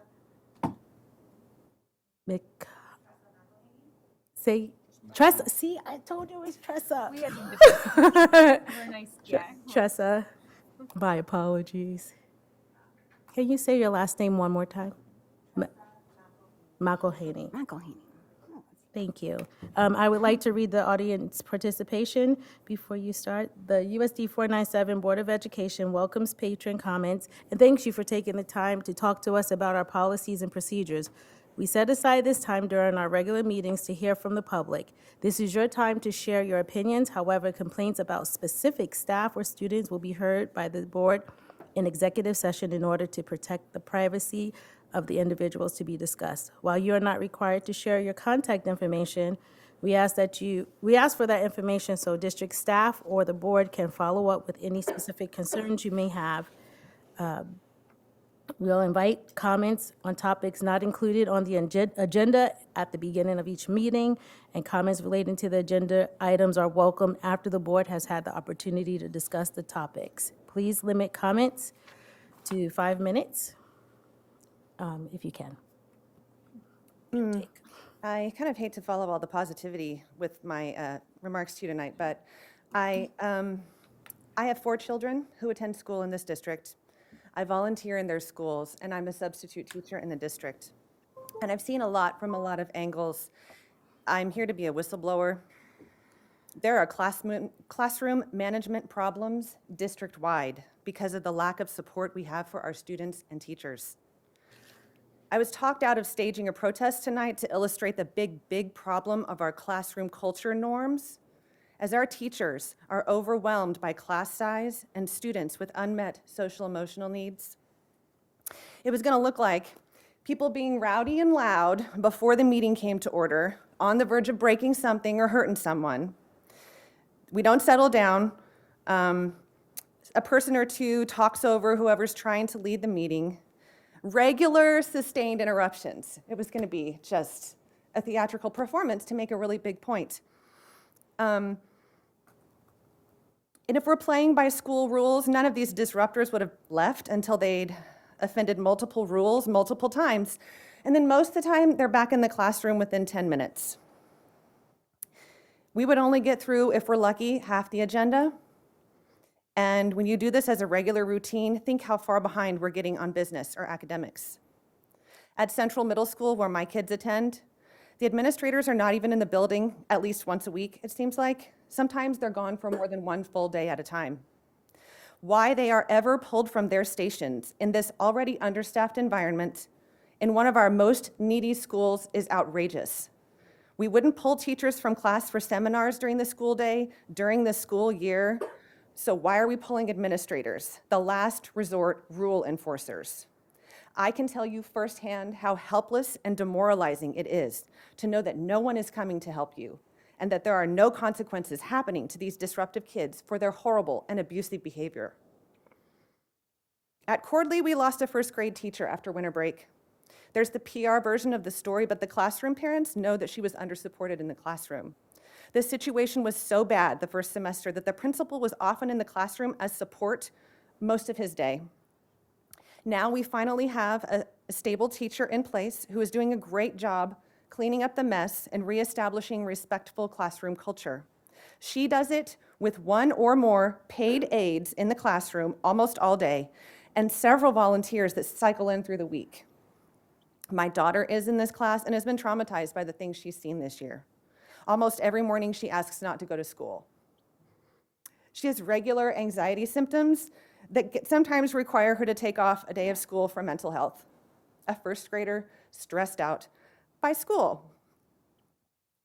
Right before we finally got the stable teacher, 2 of her classmates left, transferred to other schools in Lawrence because their parents had lost faith and hope that the situation could be fixed. The adults in these families made up 1/4 of the volunteer staff in the classroom. So when we lost them, we lost everyone. My middle school daughter also has to take off time at school because the kids in her classes stress her out. My son's friend just transferred schools because they weren't able to turn around a bullying situation. And it's no surprise given the permissive environment. It is so troubling and demoralizing the disrespect demonstrated in our classrooms daily, routinely. What kind of message are we sending by allowing this in our children's formative years, witnessing daily verbal abuse, emotional abuse, and physical abuse? What kind of message do we send to our staff with policies that explicitly or not dictate that students stay in the classroom, you just deal with it, work around it, and get through your day? With few exceptions, every classroom needs one full-time aide or assistant to the teacher. Probably our teachers need an administrative assistant to keep up with all the paperwork and policy stuff, and a behavior management coach to support the students who come from stressful homes or have learning or behavioral or mental health issues which aren't currently being properly supported. This is a Band-Aid that is necessary immediately until our society gets equitable healthcare access, eliminates poverty, and generally heals the root problems that lead to problems in our classrooms. I know there's budget and policy barriers. We don't have a choice but to fix this. Teachers, parents, and staff see and talk about really common sense ways we could rearrange the way we use our resources to better meet the needs of everybody. We will need the board's support for any changes we make in our schools to compassionately and creatively work through our problems. Please help us and get out of the way as necessary. Thank you. Thank you.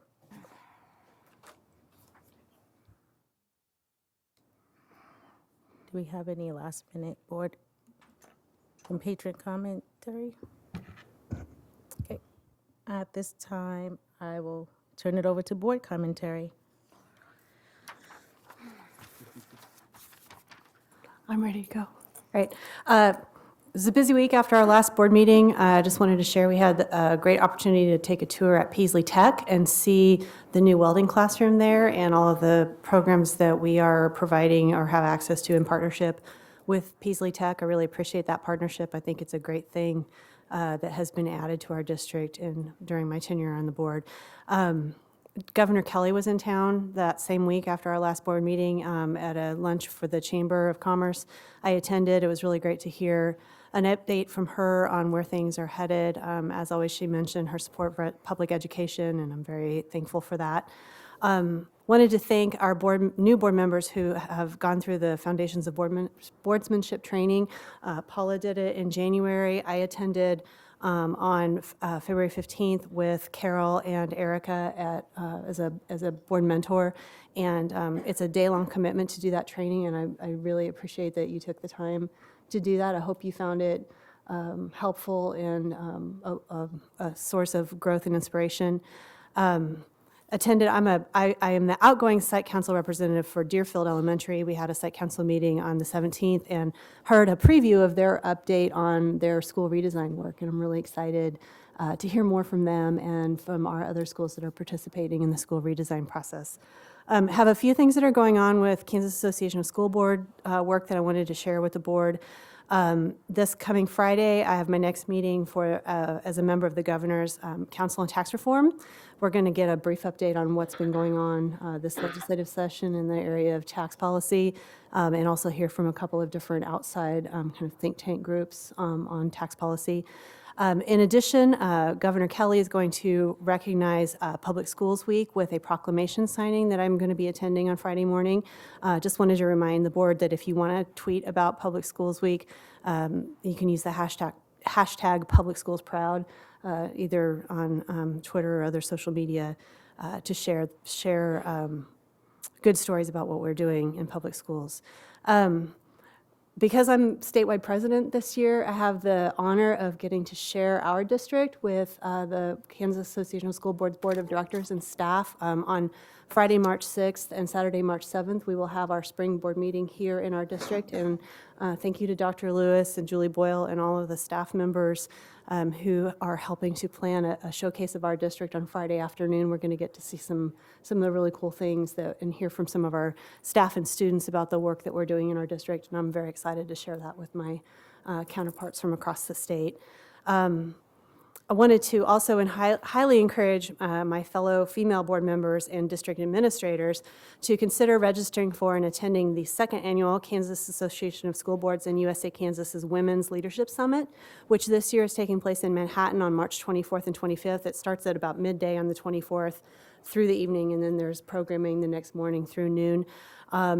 This is the second time that we've done this conference. It's a wonderful learning and networking opportunity, and will feature keynote speeches from Dr. Helen Fagan, who is a leadership, diversity, and inclusion scholar from the University of Nebraska, Chief Justice Marla Luckert of the Kansas Supreme Court, Melissa Rooker, who is a former legislator and now serves as executive director of the Kansas Children's Cabinet, and I'm super excited about this, Sarah Smarsh, who's the author of the book Heartland, a memoir of working hard and being broke in the richest country on earth. Listened to her book on last year about this time, and I'm just really excited to hear from her at that event. So if you can make it fit in your schedule and you're interested, registration is open for that. And then one last event that's coming up, there are spring regional roundtable meetings for KASB for board members and district leaders. There's one on April 1st in Topeka that's at the KASB offices. There's one on April 9th in Olathe. Both of those take place from 5 to 8:30 p.m. in the evening. I think I will be attending the April 9th meeting because I will be at NSBA conference for the April 1st date. So they're supposed to have some programming on ongoing discussions on school finance, aligning district goals to board work, new board member orientation plans, top legal topics, and any other local issues that come up in those meetings for schools in our region. So registration is also open for that event, and it's usually a good opportunity to really get some good networking time with board members from other districts who are dealing with a lot of the same issues and challenges that we are. So anyway, that's what I had to share. Thank you. Thank you. Anyone else? Okay, let's see.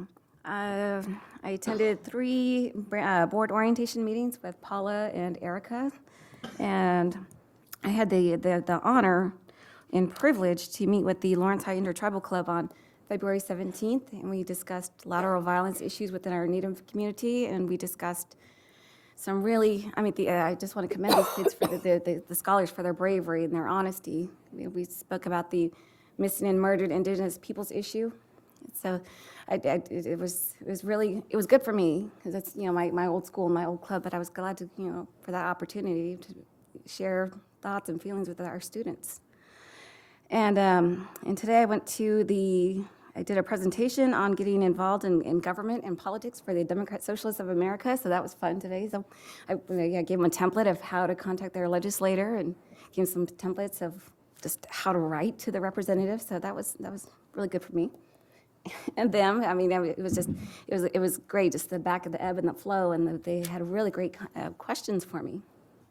Like, how do I get involved? What do I do? Who do I do? But it's good. It's good. Thank you. That's it. Thank you. Yes, I'll go next. So I planned to share this at our last board meeting, but I did not. But I believe it's important to recognize our scholars when they're doing great things in the community. So last year, the school district and LMH Health partnered to create the LMH Health Leadership Academy. And I invited the 3 2019 graduates of the academy to attend a community event with me called Philanthropy. This was a few weeks ago. And at this event, they spoke to a crowd of approximately 350 community members and not-for-profit leaders about their experience in the LMH Health Academy and how that experience has transformed their lives. And at this event, they had the opportunity to introduce former Kansas Governor and U.S. Secretary of Health and Human Services, Kathleen Sebelius. And Kathleen Sebelius said multiple times throughout her presentation that she was incredibly impressed by our 3 scholars. So I just wanted to just report on that because they did a great job. On February the 11th, I went to the Peaslee Tech tour. On February the 15th, I attended a day-long CASB conference with 2 of my fellow board members. And also on February 18th, I was invited to attend, Justice Matters invited me to attend their meeting to discuss restorative practices in education. Thank you.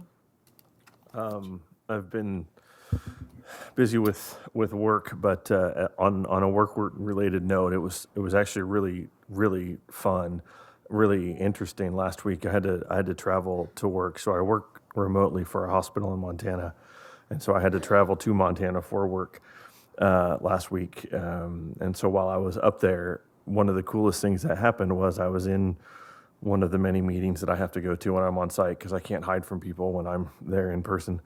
And somebody said to me, "Hey, aren't you on that school board in Lawrence, Kansas that elected those minority people that I heard about on NPR?"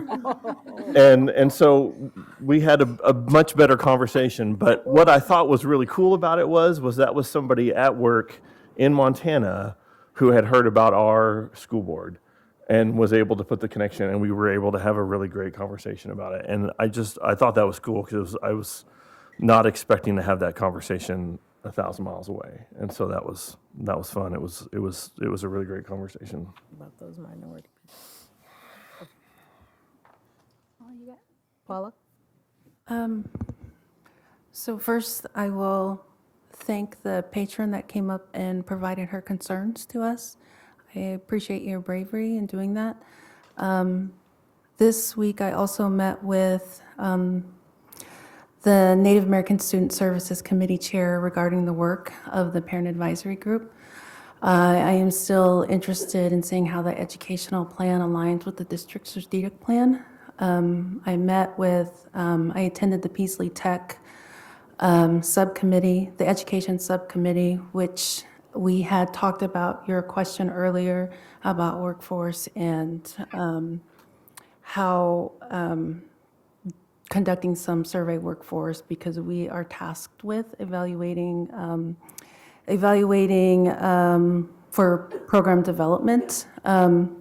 So some of the things that we talked about was having a broader conversations with our community stakeholders.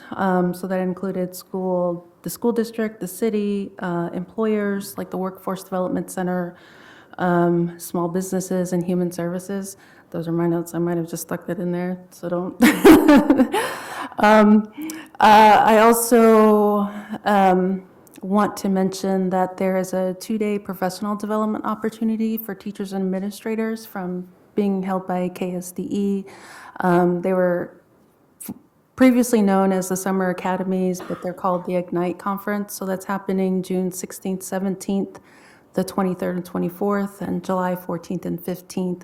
So these session breakouts will focus on personalized learning, real-world application, and project-based learning, and also some redesign topics also. So tomorrow I'll be attending the KISA training, which is the Kansas Education Systems Accreditation. So I'm still getting use of all the acronyms that we have. So Paula, you mentioned with the NAS, there's a education task that they're developing? So they have an education plan for the Johnson O'Malley program, and they also have an education plan for their Title VI programs. So they both have to meet and get input from the parents and stakeholders of those programs to help develop those. But one of the questions that has been an ongoing question for the last couple of weeks is how do those educational plans align with what the district's strategic plan? And I would love to potentially have them present once they figure that out, because I think it would be nice for the community, especially all of our community, to hear the work that's being taken. So please keep us updated. That's the word I was looking for. Kelly. Okay. I just lost the name. Is it the page? Oh, is it Tressa? Tressa. I'll go ahead. Just kind of to echo what Paula said, thank you for coming. And then I had children, and Melissa had children our children came through Cordley and then to Liberty Memorial. That's our background. We had someone. My son went to Cordley, and I went to Cordley and Central. So I appreciate that you came and provided us what your family's experience has been, so that's something the board can reflect on and resonate with. And one of the things you said that hit home for me was the idea of rearranging resources so that we can increase the amount of supports for students who are experiencing behavioral issues in the classroom. And that's certainly one of the things that this particular board is interested in, and looking at how we can do that both directly and indirectly in formal and informal ways. Dr. Lewis talks a lot about relationship building. It's one of the key things that he's brought to the district. And certainly Carol and I as social workers are invested in seeing it expand the role of social workers within the district. So thank you for coming. We know we have to hear the good stuff and the stuff that's not so good. And I know that takes courage, as Paula said, so thank you. I'm going to talk about some good stuff now. So I went to Kansas History Day, and I got to be a judge, so the same day that you were working for Mr. Polinsky. And I just want to acknowledge in the hallways of the school that we were at South Middle School was hosting that day. I saw Valerie Schrag, Devin Heath, Zach Saltz, Kelly Barker, and I'm sure other teachers I didn't recognize straight away because they weren't my children's teachers, as those that I listed all were spending their Saturday helping our scholars advance in their studies of history. And in fact, in my division, it was a Liberty Memorial student that won, and he was phenomenal.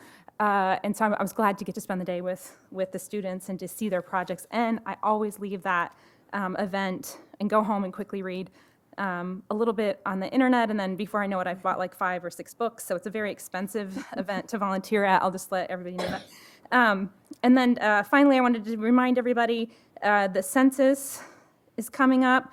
There are $8 billion at play. The determination of who gets those dollars is based on the turnout for the census. So April 1 is Census Day, but there are 3 different ways you can respond, and I'm sure the district's going to do some work to get to get as many people as we can engaged in the census. So just wanted to bring that to your attention. And Carol, Yes. in the audience, there are social work students, KU students, who are my students who I recognized I was like, what are they doing here? And I'm assuming that, which class? Vanessa Sanborn brought these social work students. So she was a former board member. So anyway, nice to have you all here. Enjoy your stay. And then to acknowledge, we have a retirement today that I'd like to acknowledge. Is that okay for me to move forward to that? Or wait, okay, I'm gonna hold still. Sorry. I'm Isn't there an event at Haskell on March 11th for the census? It'll be for March 11th. That's my kid's 18th birthday. Yeah. That is March 11th from 9 to 5. There's the Intertribal Census Solutions Workshop. And that will be at 155 Indian Avenue, which is Parker Hall. It's located on the south end of campus. Thank you.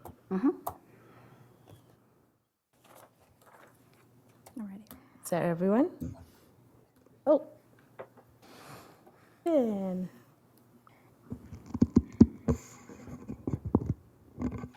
All right, so earlier today, the student board met with the city manager, Craig Owens, and after going over the agenda, we provided input about how we think the city is currently functioning in relations to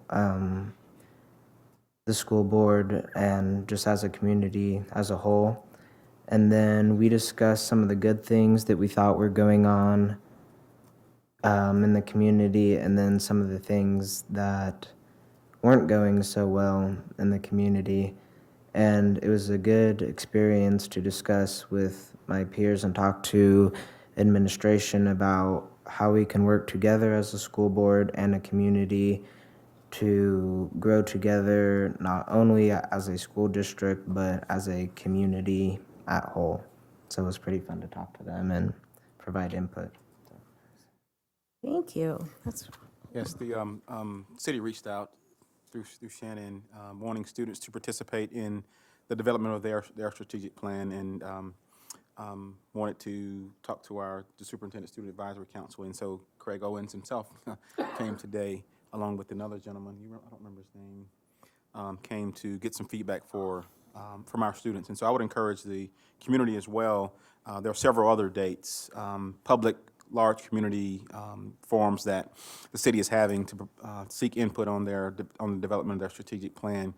The one that just kind of sticks out to me because I'm going is February 26th at 6 p.m. But there are some other dates on their website, and I would just encourage school board and community members to go out and provide input to our city as they develop their strategic plan.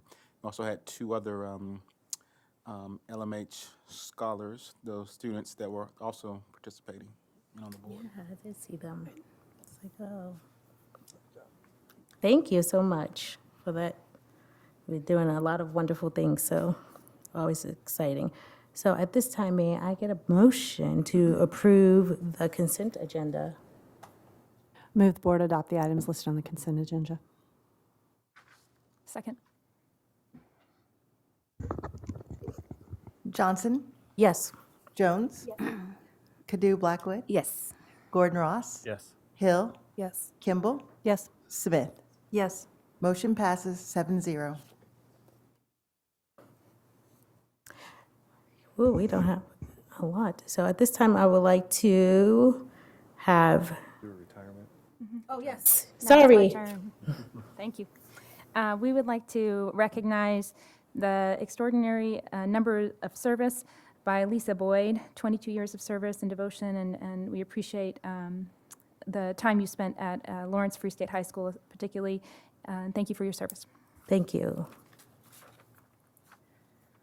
At this time, I would like to call up Tony Barron, Executive Director of Facilities and Operations, and Kathy Johnson, Executive Director of Finance, to come and give a report on the capital outlay fund and project planning, or are you? Was it Jennifer first? Melissa? Jennifer's first.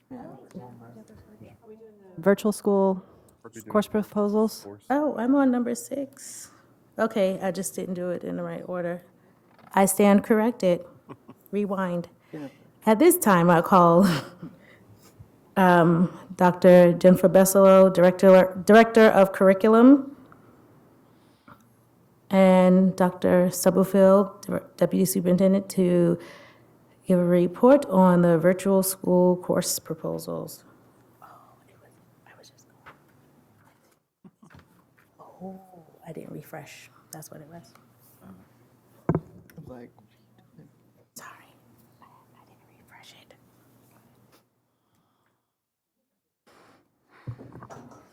All right, good evening. I'm Dr. Jennifer Besselo, excited to touch base a little bit tonight on our middle school elective design committee, as well as virtual school after that. Okay. All right. So first thing we want to touch base on is why change. So we know that we had a master schedule that we brought forward last spring, and that was more looking at just the overall layout of So courses. you're doing middle school first? Not virtual school first? I'm just, we had that first as a. we just had it first in the agenda. I just want to make sure I know which one you're doing first. We can do virtual school first. I don't care. I just want to know which. Makes no difference to me. I'm Dr. Jennifer, no, just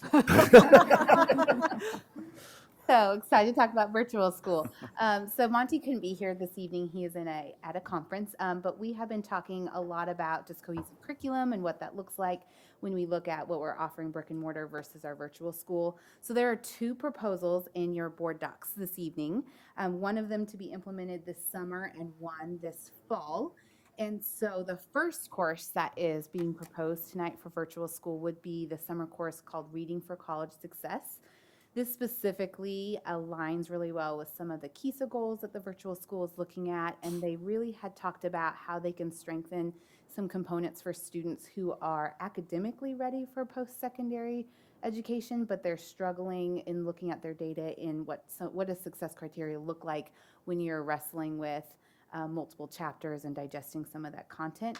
So this is a summer course that also expands some summer course offerings, also available to our brick and mortar students, but really providing students with those necessary tools to really dig in and help with deciphering just those higher level comprehension skills that you would have in more college text and education. So this is something that they would want to start this summer and then offer every summer, specifically to LVS and brick and mortar school. It's elective credit 16 to 18 weeks. This is also Florida virtual curriculum, so they haven't written it. It's already designed. What they're doing is working it into the course catalog. And the second course is sports and entertainment marketing. And the background behind this with the team that talked about proposing it is really to appeal not only to some of the marketing and industry, but also appealing to student interest. So as you can see, students will take this deeper dive not only into the marketing principles, but the multi-billion-dollar sports industry in of itself. So it's a little bit of both, best of both worlds in terms of how they're really identifying the student interest piece in some of those 21st century marketing career goal as they look at some of these courses and kind of that entrepreneurship pathway. Also an elective course, 1 semester course, 16 to 18 weeks. So this would just fall in the cycle of fall and spring courses. About virtual school courses? By adding this is just adding it to our course catalog. Is there an additional charge through the Florida Virtual School contract to add these courses? Great question. Not that I'm aware of, because I believe we pay for them in some with our. As a total, like Correct. anything we want to access through that contract? Okay. Correct, yeah, Okay. great question, great question, yeah. Any other questions? Want to make a motion? I move that the Board of Education approve the addition of Reading for College Success and Sports Entertainment and Marketing to the virtual school curriculum catalog this summer, 2020, into the 2020-21 school year and beyond. Second. Second. I would just like to make a comment on the sports and entertainment marketing. That's exciting because we have Billy Mills Middle School right here, and we have the brand new Olympic PE, the curriculum, the first in the nation to have that curriculum. So that's so exciting. It's a good opportunity for our students. It's a great alignment piece too. I think so. So we're excited that really the teachers that were really excited about this were also, and administrators were focusing on student interest as well as this 21st century. Good job. Okay, Smith? Yes. Kimball? Yes. Hill? Yes. Gordon Ross? Yes. Kadu Blackwood? Yes. Jones? Yes. Johnson? Yes. Motion passes 7-0.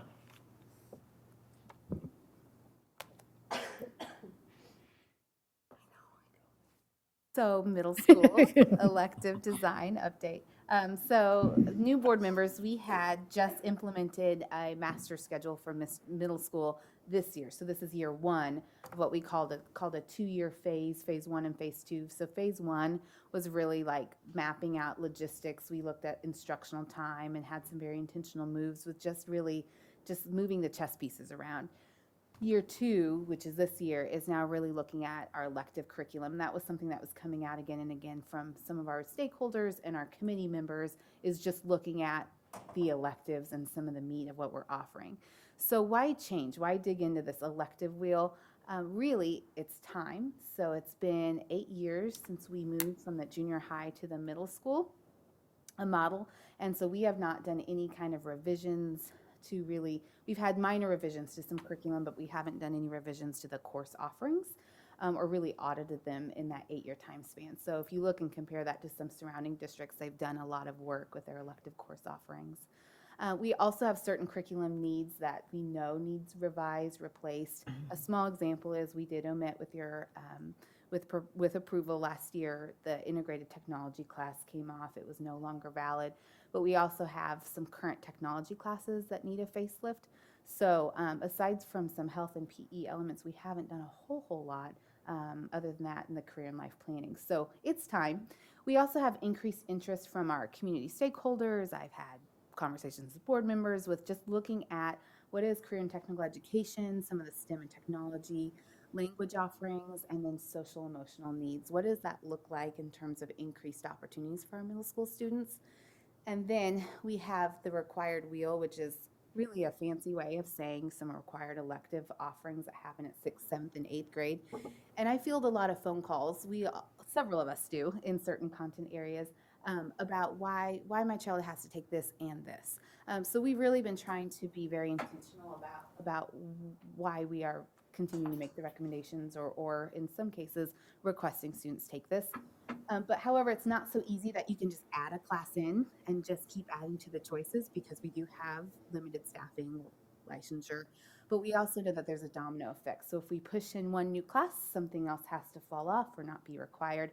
And then those where the conversations become bigger than just office or parent requests.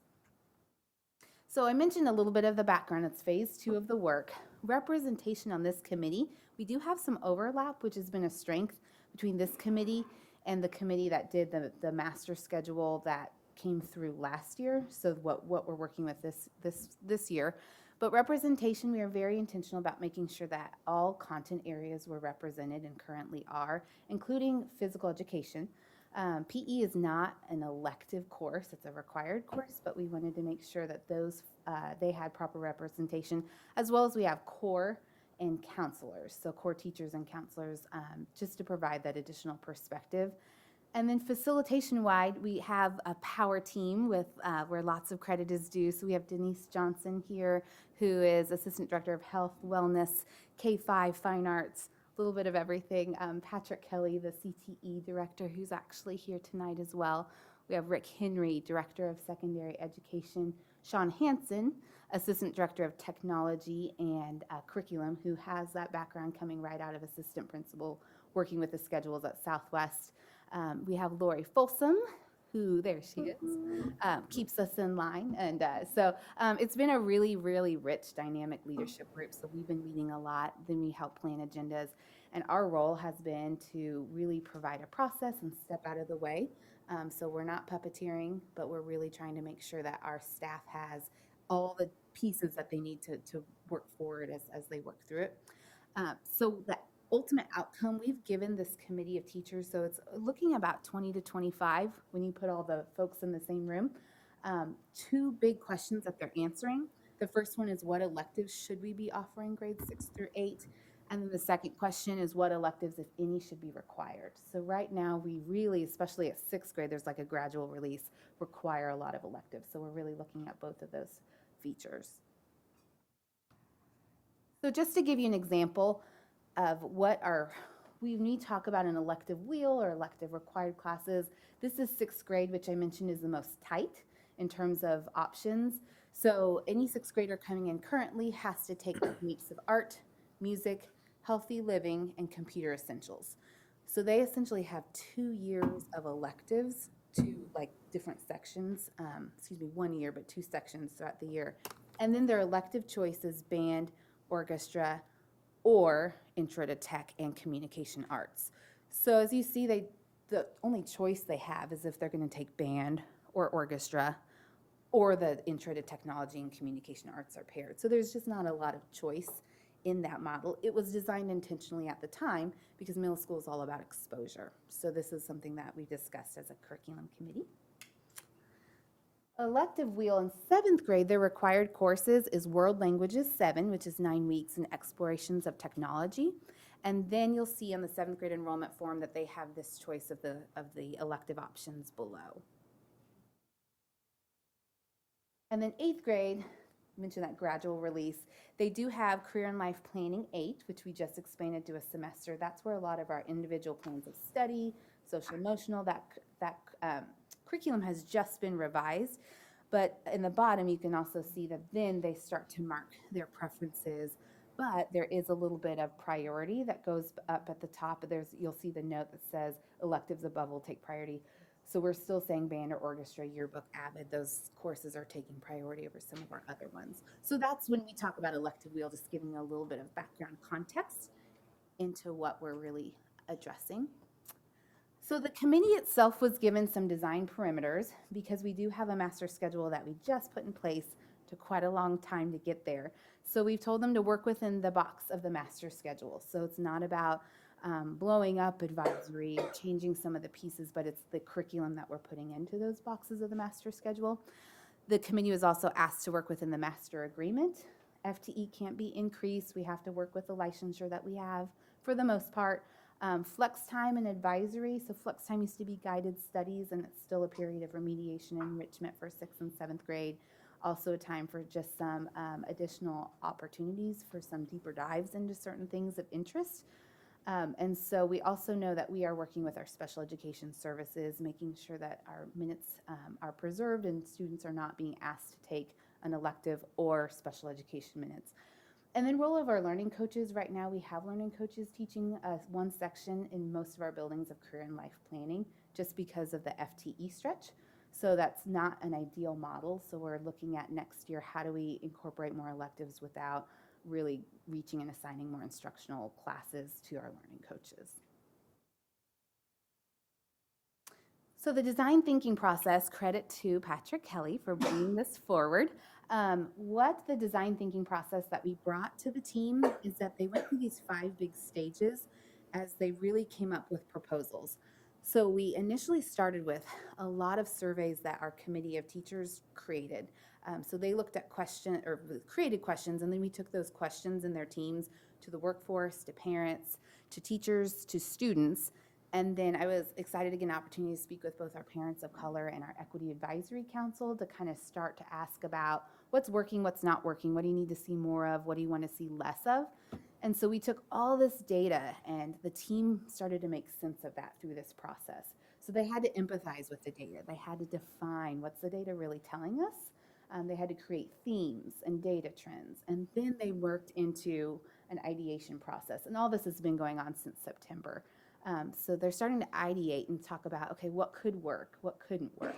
Then they worked into a prototype where they're starting to propose some things, thinking about those design perimeters, keeping it about data, not about my programming, and then moved into most recently a test period. So what we did with the test period was actually last Thursday, where we had 2 different stakeholder groups either Zoom in or came in person. One was an educator, kind of a curriculum council, our administrators who know the inner workings of the schedule. We had counselors, we had our teaching and learning representatives with ELL, Equity, our PEG affiliates. So lots of different perspectives. We were really fortunate we had a parent voice on here that was really strong to just give us some outside perspectives as we tested these proposals. And then our second group was our parents of color and our Equity Advisory Council to come in and now hear some things that we are actually proposing to move forward.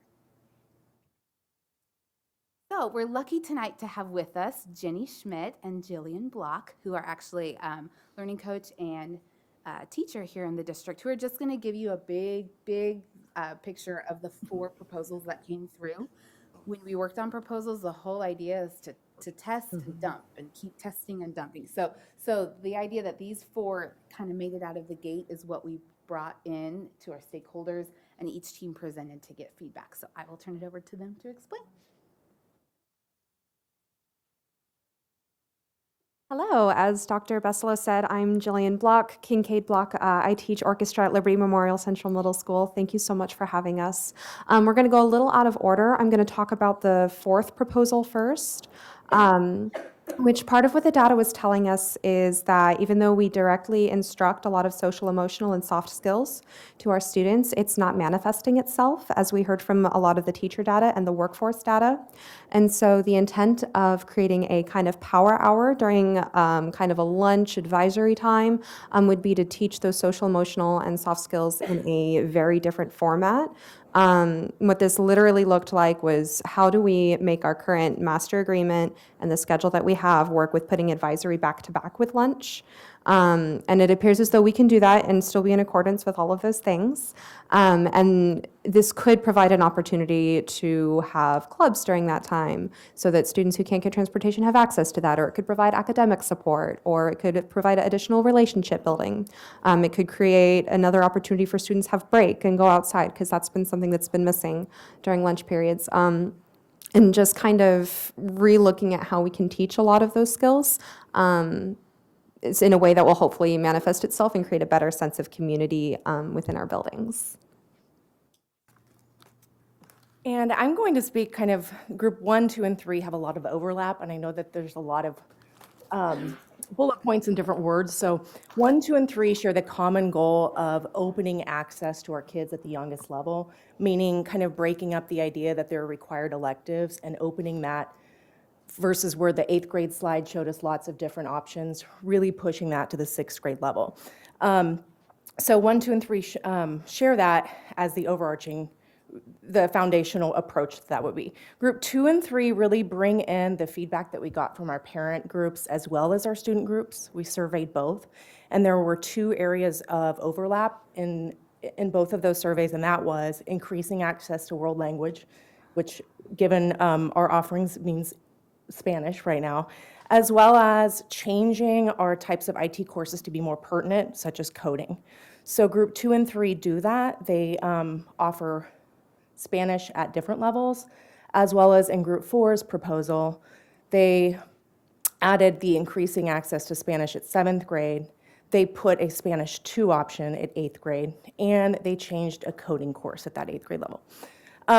Group 3's proposal offer also honors the fact that at the high school level now we've increased our end of our potential Spanish offerings for students by adding that level 3 KU course.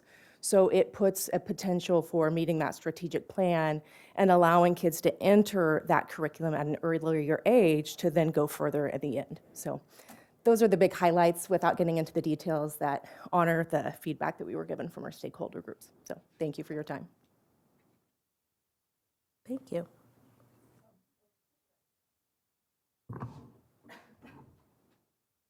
So where we went with this is that we're still struggling to create consensus.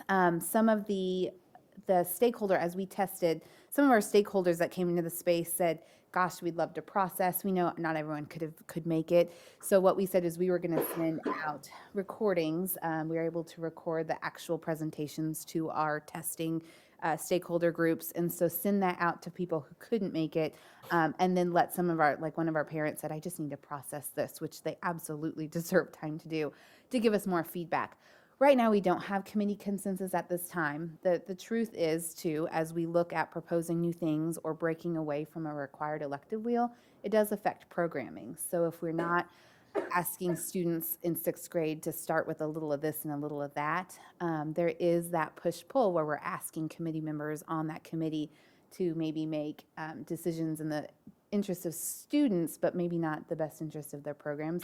So we have a little bit of a push-pull of what does that look like? And if we require or even reduce some of the required offerings, what gets to be required and what doesn't get to be required. And those are just tough conversations we continue to have as a committee group and with Dr. Stubblefield as she kind of helps just advise kind of how do we sift through some of that to where we're maximizing choice for students, still adhering to an exposure program. And then it's hard for committee members maybe to vote against a self-interest of their actual content area that it's, of course, it's important. So that's just that truth of just that piece of our challenge. What we are really working on for implementation for next fall is to try to bring that 8th grade rotation back with PE. And so one of the things, and we tried to figure it out last spring, Denise worked 6 ways to Sunday to try to get that career and life planning alternating until 8th grade.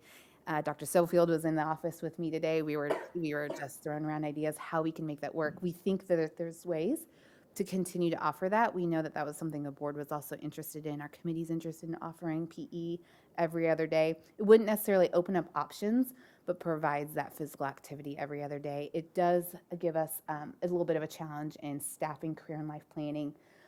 Patrick Kelly and I were talking about there is some course renaming and some shifting where we're not as restricted with licensing. So there's options that we can work on this spring.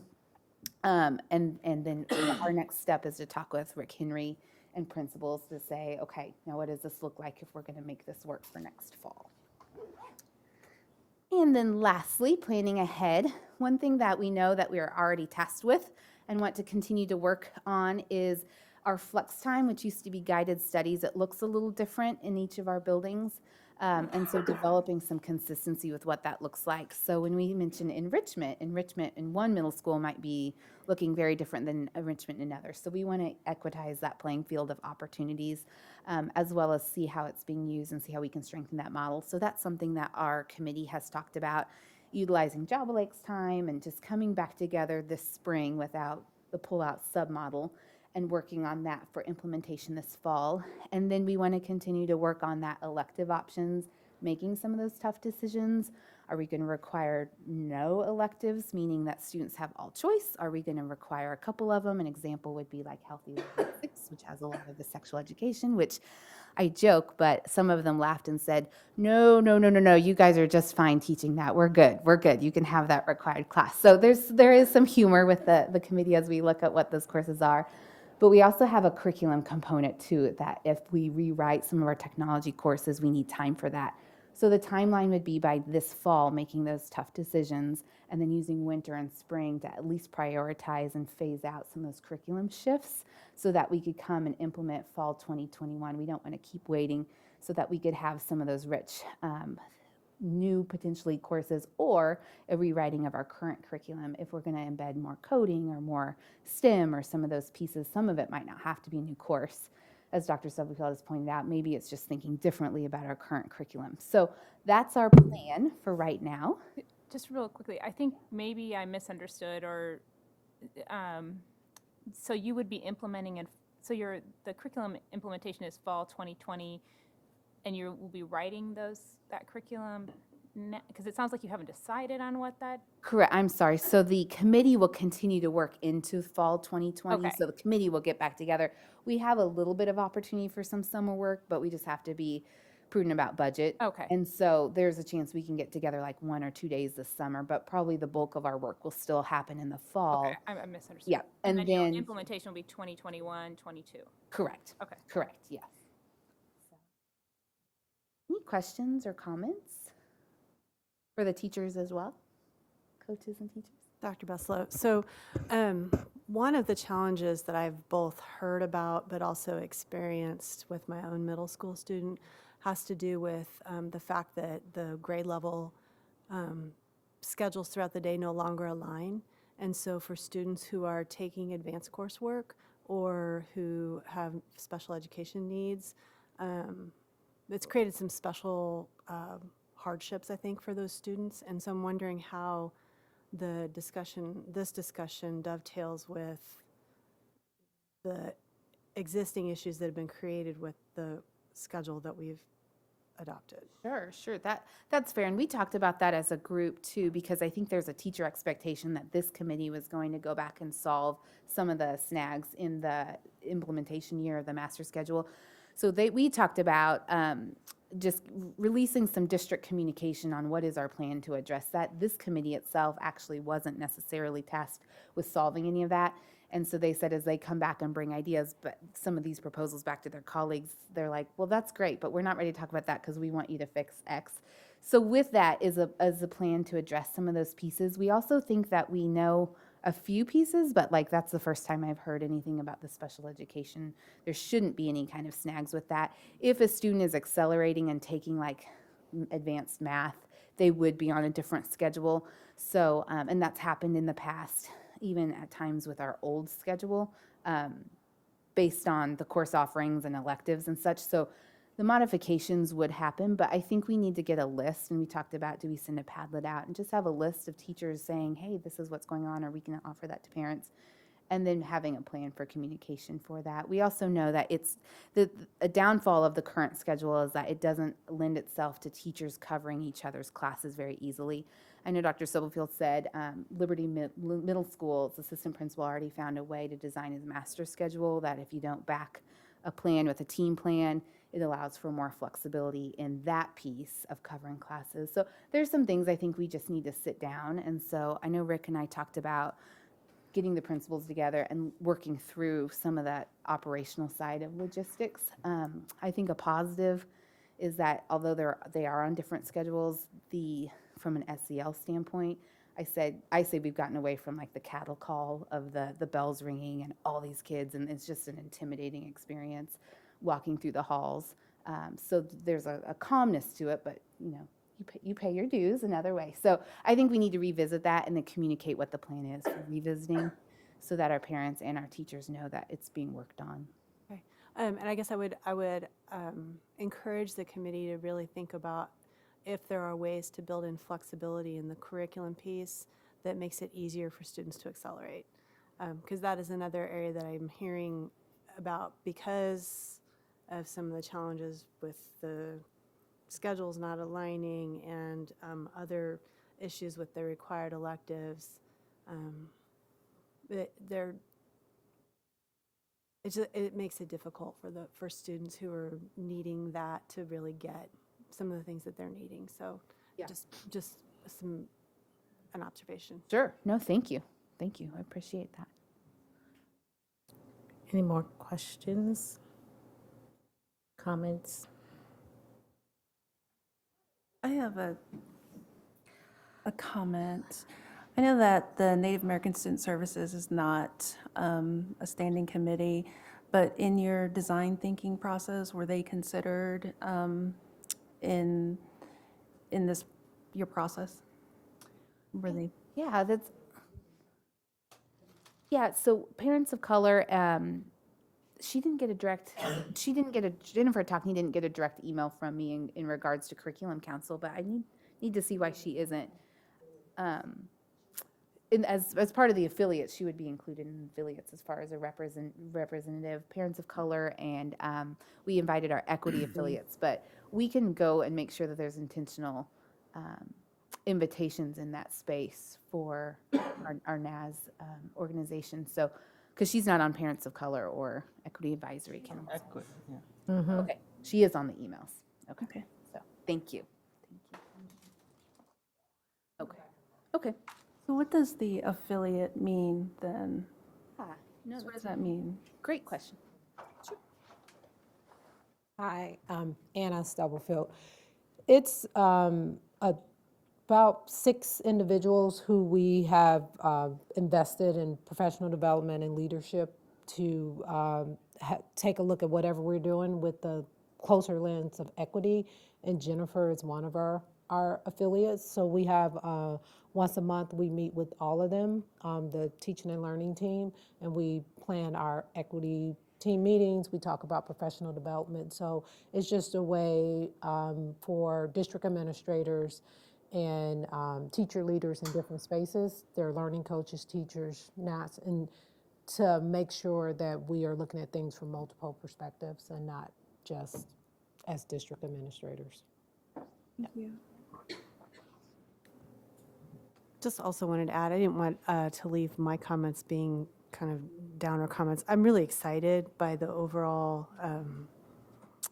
ideas that you all are testing in this group, and the flexibility and kind of thinking about some different ways that we could expose kids, but maybe give them more and better options. I think this is all really positive. So thank you for the work. I know it's really hard work to do. So appreciate it.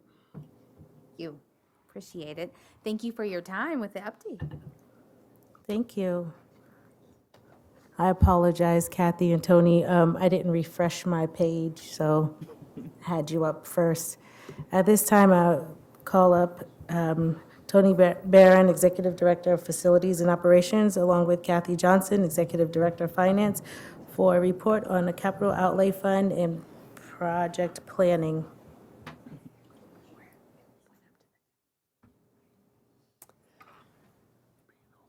Good evening, Kathy Johnson, Executive Director of Finance. And Tony is going to tag team with me. So the first part of it, I'm going to try to share some information about just our capital outlay fund, kind of where we are with that. And then Tony will kind of do the crux of what our projects are, kind of where they are, and the buildings, and some questions around that, and we can circle back around. So just kind of a little bit, our capital improvement plan that we're sharing tonight is just an overview of some of the facility and maintenance, purchase of equipment, kinds of things. Key considerations when this is pulled together is safety, security, and efficiencies. It is current year, next year, and then it does look forward a couple more years. It's very fluid in that there's constantly things that will come up and might change direction of it. With the bond issue in particular, there's a lot of things that kind of parallel, happen simultaneously, and have to be taken into consideration. And so that is also part of this. A lot of things happen in the summer, so a lot of things just kind of bulk happen with it. And the board will always see anything that comes back that's a final bid or something over that $20,000 amount. So although you'll see things in the list, you'll see things ongoing throughout the whole school year as far as things that need to be approved or follow-ups to contracts, amendments to contracts, those kinds of things. Like I mentioned kind of briefly on the previous slide, that we do try to partner this a little bit with the bond issue and the fact that they do run a lot of times in the same buildings or kind of parallel. So a little bit about the capital outlay fund. Our capital outlay fund is primarily funded on a mill levy. The mill levy is something that is set when you publish the budget. The other revenues that can come into this fund would be a transfer to from general fund, and it is an unlimited authority to do that. This district has not done a transfer from our general fund in almost forever. I can only think of a few times. So we don't really use general fund to support this fund. Miscellaneous income, if we sell property, when we do some of our capital leases, those kinds of things, resources will come in and the expenditures go out of this fund. The mill levy is a resolution that the board approved and our community approved, and it's for perpetuity, so we don't have to take that resolution back. Just because the maximum authority is 8, and that's currently what we are levying, that is a choice of the board to do something different than that. You could do something less, but we can never do more than 8. And so you'll see on this that the tax revenues from that 8 mills runs about a 9.8-ish million right now. That changes based on your valuation. So if your valuation goes up, 8 mils against a higher valuation starts to generate a little bit more dollars. But that's about where we are right now. We do get a little bit of state aid currently, but this has kind of gone up and down on us. In 15-16, it was 0, and prior to that, we did not get state aid. When they changed, we started generating a little bit. It's based on the amount of what you assess or what your mill levy brings in. It has gone down, so you can see the first year we got it in 16-17, it was 678. In 18-19, it was 471, so it's decreased. It's planned or projected to be that 585. It'll likely be something a little bit less than that. And we'll know that as we get closer to the end of the year, because we don't typically get that money but twice a year. And so now that our assessed valuation and our mill levy is set, it'll be a % of that, and we'll get a final payment. So that's what we built into the budget based on what we knew at the time. Kathy, have you seen any numbers of what would happen if they took out Leavenworth, Fort Leavenworth off of the list that they used I to have not seen calculate? a new projection of what that might mean. Okay. Okay, thanks. But I can see if there's anything out there. I was just curious Yeah. if you had heard anything. Not yet, no. No need. Okay. I can go Yeah. find, At find this that point, out. no, yeah. I was At just this curious. point, they haven't shared much of anything on that, so. But that'll be something to keep in mind. So just kind of a little history. The mill levy is set at 8 when we publish. When they certify the budget, typically you'll see that it goes just under 8. And that's a good thing. If it stayed 8 after certification, it would mean that we didn't do very well with our assessed valuation projection and how that turns out. So we want to make sure we realize all the revenues built into our budget when we do it, and it's based on that 8. If it's something less, that pretty much guarantees what we planned for, we're getting the revenues.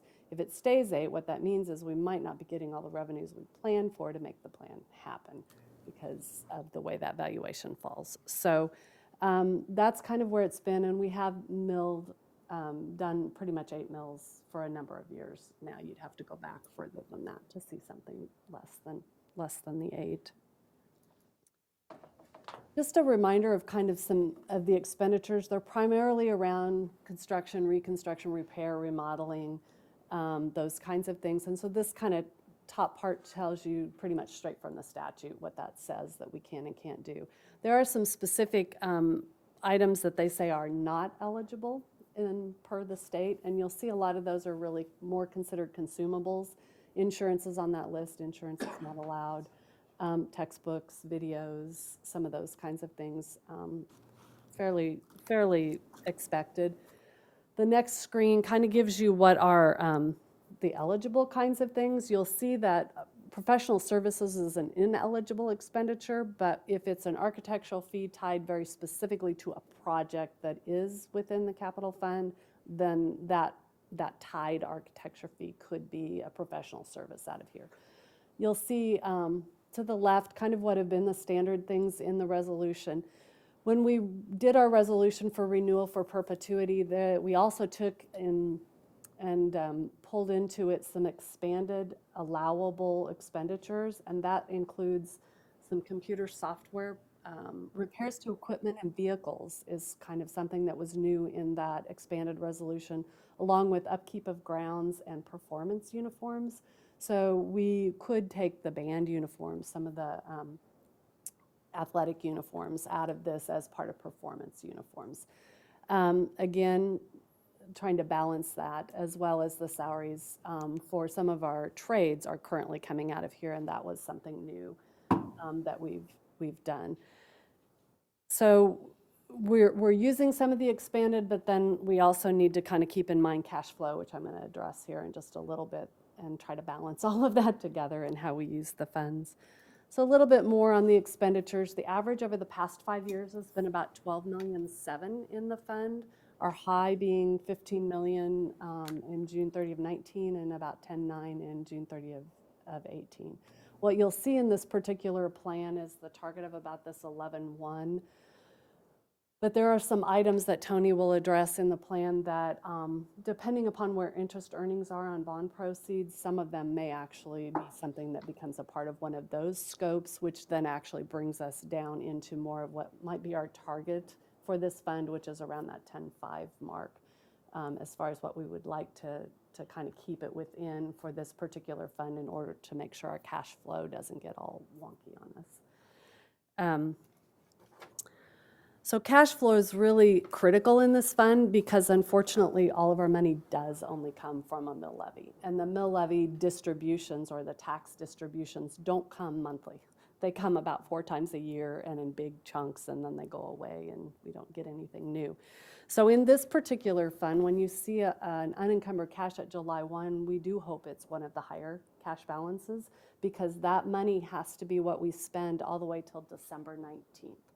It isn't until December 20 that we actually get any kind of significant new revenue. And that's actually unique to Douglas County. For most school districts, that tax revenue isn't until January 20th. But Douglas County has done for the city and school districts an early distribution of that January 20, and that's kind of a unique thing that our county has done for us for a number of years.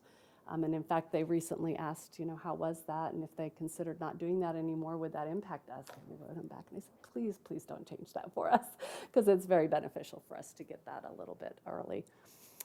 So average over the past 5 years at December 19th has been about $1.5 million.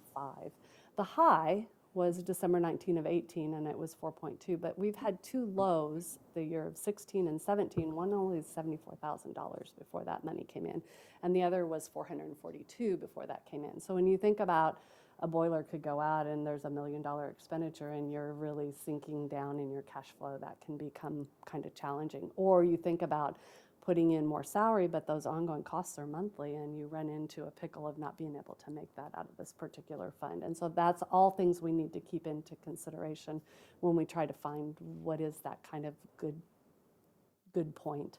The other thing I noticed when I looked at this was that those 2 low points happened after kind of bonds stopped and before the next group started. So the 13 bond issue was kind of done. 17 is when we picked up the new one, and 18. So we kind of moved away from bond projects into capital, got our spending, and then all of a sudden we get bond and we go back to bond projects. And a lot of that's just the staff we have and how stretched they get and the focus in where that needs to be. So that was kind of an interesting thing. When I wondered why those 2 were so different than the other, it kind of made sense when I saw some of the other projects that happened with the district during that time.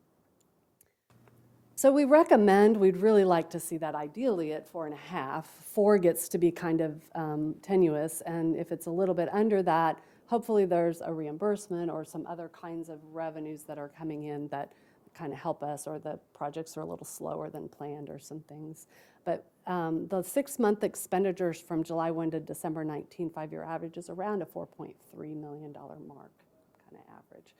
So again, just trying to navigate that with cash flow is our challenge. Any questions with that? Okay, so this next one is just kind of a chart that gives you a little bit of what's happened in the past and looking forward and published versus planned. And so you can see our mill levy, this is actual resources in, expenditures out, and kind of that ending unencumbered cash.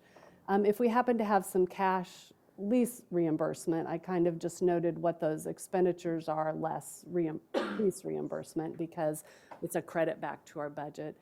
And then you'll see 16, 17, 17, 18, 18, 19. And then this is what we published. We always publish high, remember, so that we can capture all of our authority to be able to do a lease or something within our fund, but knowing that that's not where we want our cash balance to end up at the end of the school year. And so you'll see the planned is more aligned with the projects that you'll see in Tony's list, and you'll see our kind of resources planned, what that list looks like without considering some of those projects moving to bond, where unencumbered cash would end if that all pans out, and there's always actual, we'll go through June 30. If we do some of those out of the bond proceeds, that brings that cash up and puts us a little more in line. And if you were looking at this at a previous year, you'll see that we do start to see that we're kind of under our target, But as other reimbursements come in and other revenues actually come in, we are able to navigate pretty close. There's our kind of history and then down and where that, does that kind of make sense? So we're really teetering on getting to that point where we really try to monitor it as we get towards the late months, because we don't have some of the flush balances in there that we used to have. Does that kind of make sense so far? Yeah. So what's next is a little bit about the plan itself, what's on the plan. Again, it's fluid. As bond projects change, you'll see some of these projects may not come to fruition. Some may come to you with a board enclosure that says this much out of bond, this much out of capital, and those conversations, you'll see that as part of your board enclosures. Any expenditures in excess of that 20,000 do come back to you for approval.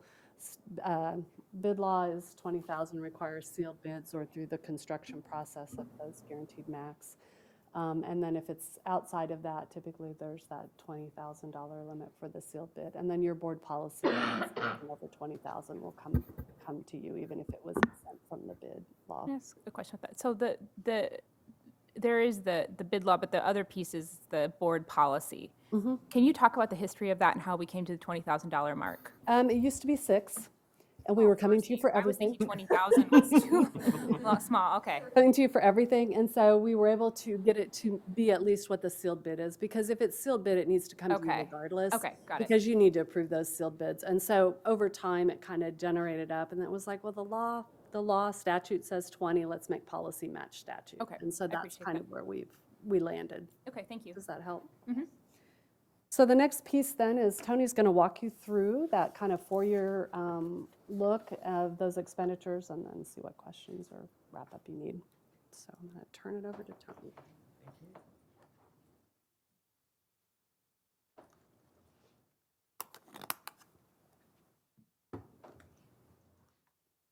Tony Barron, Executive Director of Facilities and Operations. First of all, I just want to focus on the foundation of the plan. One of our foundations is in the enclosure, safety, security. We want to focus on educational effectiveness, operational efficiency, equity, cost, and available resources. So those are some of the foundations we use when we develop the plan. One thing I want to also take note of is in this plan, it's all in alphabetical order. I'm going to go obviously from A to Z here, but I want to focus on the facilities and operations responsibility. There's some district allocations in there, a little over $6 million. That has to do with leases, has to do with some technology, teaching and learning. That's kind of more of a static cost every single year. When we get into the roughly 4.1 to 4.9 million that we're responsible for in our department, it's a little bit more dynamic. It changes from year to year. So that's kind of why I end up being the one coming up to tell you about all those great things we're doing in our schools. So just want to make sure that you understand that. My primary focus today is going to be some of our past projects. And you'll see some projects in red in here. And as Kathy mentioned earlier, the projects in red are going to be projects that our intent is to take it out of the bond interest funds, which would remove it from the capital outlay funds. And I'll get to the very bottom of the sheet, and it'll make a little bit more sense when I show you the totals at the end. And then the other part I want to focus right now, I just want to focus on fiscal year 2020 and 2021. I'm not going to, when we get out past further, we have some things that will dictate what we do as far as this roof probably is more of a high priority than this roof and those type of things. So I don't really want to focus too much on that 22, 23, but I think the 2020, 21 line fiscal year is a pretty real deal for us. So moving forward, let's talk about what we've done. We've done some great things in the past. First of all, this is my 7th year here in the district, and I feel like we've done a great job of leveraging our capital outlay fund, along with the $180+ million we've spent on our buildings with the bond. So it's been an exciting time. The bond construction in the past has kind of dictated the capital fund. I think the bond has walked the dog in a way, you can say, with this. So now we're approaching a time where we really only have one active bond project. So now this capital outlay is kind of taking on a whole new shape here. And as mentioned before, with we have some leases that we have leveraged very well to get projects that we need, which leaves a little bit less money from the year to year. As I said, 4.1 to 4.9 each year we're responsible for, but we need to be very intentful with that money also. So I'll focus on talk about some past projects. Last year, a couple things we did that came to you were the Broken Arrow Playground. that was an exciting one. It was kind of comical when my son was going to school there. That was something he brought to me 5 years ago. He's like, Dad, our playground really needs help. As we went around and looked around, it did need help. So Mr. McCaffrey is a big proponent of, hey, let's do something here. They're kind of landlocked. They probably have little greens, the elementary school has the fewest square feet of green space available to them. So I think we did some good things there. Hillcrest roof replacement, that was something we focused on a lot of the roof in the 2013 bond, but there were still areas that needed to be done. Ongoing roof repairs, as many of you know, it seems like something we talk about every month. And so I feel like we're making strides on that. And then just recently, we spent a lot of money trying to repair our doors, exterior doors and interior, trying to make them functional. That goes along the lines of our safety and security initiative here, which is one of the foundations of the plan. So projects in red text, let me just walk through these real quick if you don't mind. I'm going to start here with Billy Mills. One thing that cannot wait until next fiscal year is the fire alarm. This is a fire alarm that is a proprietary system, and we're right in the transition from analog to digital components. And so this is an analog system that really struggles with new digital components, and it just really causes us problems right now. So right now my guys are scrapping for parts from old leftover fire alarm from other projects that they're taking away and keeping so they can keep this one alive. So this is a pretty important one this summer, so we're going to focus on that. And then the other also, Broken Arrow is connected. Two buildings are connected with the same system, so we'll also do Broken Arrow at the same time. One thing you won't see on here, that you'll see action on a roof replacement at Broken Arrow, but the number is not on the plan because that was encumbered in the last fiscal year. We felt like by the time the roofers finished at the other location, it wasn't enough time to get the project started. So that has already been encumbered in your plan, already approved by all of you, and so it'll start. So when you see roof replacement or Broken Arrow, it's something that you approved several months ago, probably 12 months ago.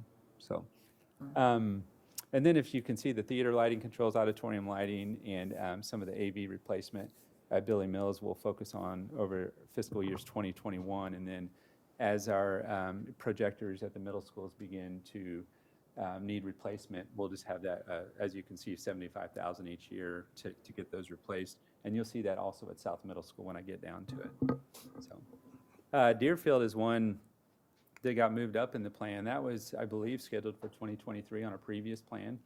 We've had another set of eyes on our roofs with another contractor just to help us get a second look at things, and felt very important that Deerfield roof needed to get pushed up a little bit.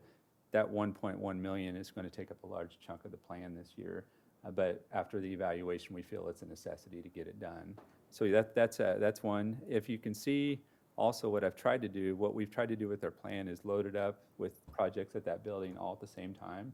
So if it's going to be closed for roof repair, we have some door replacement to do. We have some interior finishes we can take care of also. So trying to be very intentional about focusing on the schools while they're shut down for the summer, instead of trying to do a project here and a project there. So if nobody's in the building because of the roof, then we can go in and not bother anybody, programs or other things that might be in the building. The next line here, this is the district allocations that we talked about for primarily with district-wide F&O. You'll see some line items in there totaling about $1.7 million. Those are just the items that we need to do that if I listed all those out, we would be here all night long talking about, Kelly, you said 20,000, those little $20,000 projects, you know, the $5,000 projects, those things will just fall into this category somewhere. And as you can see, we have a building improvement work orders, roughly 200,000, site improvement work orders, which is our playgrounds, site improvement work orders at 200,000. They're usually small pavement repairs, and building repairs are usually some of it's roof, most of it's roof, and then just equipment. Our custodial staff, we're trying to leverage our manpower with better equipment. So we're on a continuous replacement cycle with that. There's some good technology out there when it comes to custodial equipment. So most of our funds in that $75,000, we usually spend it every single year. I'm going to move on to the next. As you can see here, East Heights, we did some cleansing, remodeling, painting, carpet in that space. It sounds like we have a lunch in there this week, so we'll get to see some of the new refreshments there. It still has a little work to do, but we also have door replacement for some of the hardware there needs to be done. Let's see. Other things I want to focus on, if you go down to Kennedy, the early childhood playground, this is one of the teachers had spoken with us about the possibility of this and interested in writing a grant for some enhancement of the early childhood playground. So what we're going to do, we're going to placehold that 150 for now, and then we're going to continue to write grants as next year comes up and do our best to reimburse that 150. But you guys approved that, I believe, a couple months ago. So we want to make sure we get that on the plan. It's going to have to initially come out of our funds, but then we will get reimbursement for that. Also, want to focus on here, the Lawrence High grounds building athletic storage is a big ticket item at $300,000. As you know, they built the existing grounds building into classrooms. Unfortunately, we kind of said, let's do that. We had some space on the inside we considered using for storage, but we ended up turning that into a woods program. So that space went away. So we need to schedule in some of this grounds building in there. So I put a place mark of $300,000 for that to happen on site. District-wide leases, I was talking about this earlier, approximately, as you can see, fiscal year 2020 and 21, 4.2 and 4.3. All of our devices are on there. We have our district warehouse that we built, exterior improvements coming up on this building. So like I said, I think I look on that list and everything that we've done, we've leveraged for the sake of our students on the lease, on the computer leases, and then just other needs that we have that are coming up, have come up over the years. I'm going to drop down to Liberty Memorial, and one of the things here is you can see we've done a few things with just a couple small projects, and then tuck pointing and the theater lighting, auditorium door replacement, and sound system. One of the things I am very aware of at Liberty Memorial is that the theater sound system needs some work, and that's a pretty big deal. As I walk in the space, it's a beautiful place. I love the auditorium. It just looks beautiful. We've done some paint refreshing. We've done a little work on the stage. We did the stage last summer. We just could not fit this replacement into that 10-week period. And so we thought about trying to do it all summer of 2021, but I know they've been on the list for several years on needing to get this done. So we felt that it's important that we go ahead and accomplish that this summer. So you'll see it on here, and as you can see, it's in red, so our intent is to take that out of bond interest funds. Tuck pointing, we have water in the building. We have on the north side, we just have a lot of the brick where the mortar is coming out. And so as you know, driven by that building, it has a lot of brick. And so roughly $250,000 is what our initial bid is to get in there and have somebody tuck point it, which is put the mortar joints back in so we don't get water in the building. On the north side of the building, when it rains, we're getting water coming in through the walls. And we finally figured out it's not coming from the roof, it's coming from the walls. So that's a pretty big deal for us to accomplish also. New York Elementary, we do have 2 sections of roof that need to be replaced. I know that's been a topic of conversation, and we've done well on getting some of them improved, but we also had another set of eyes, like I said, on our roofs who said we really need to replace these 2 sections. So we have budgeted for those.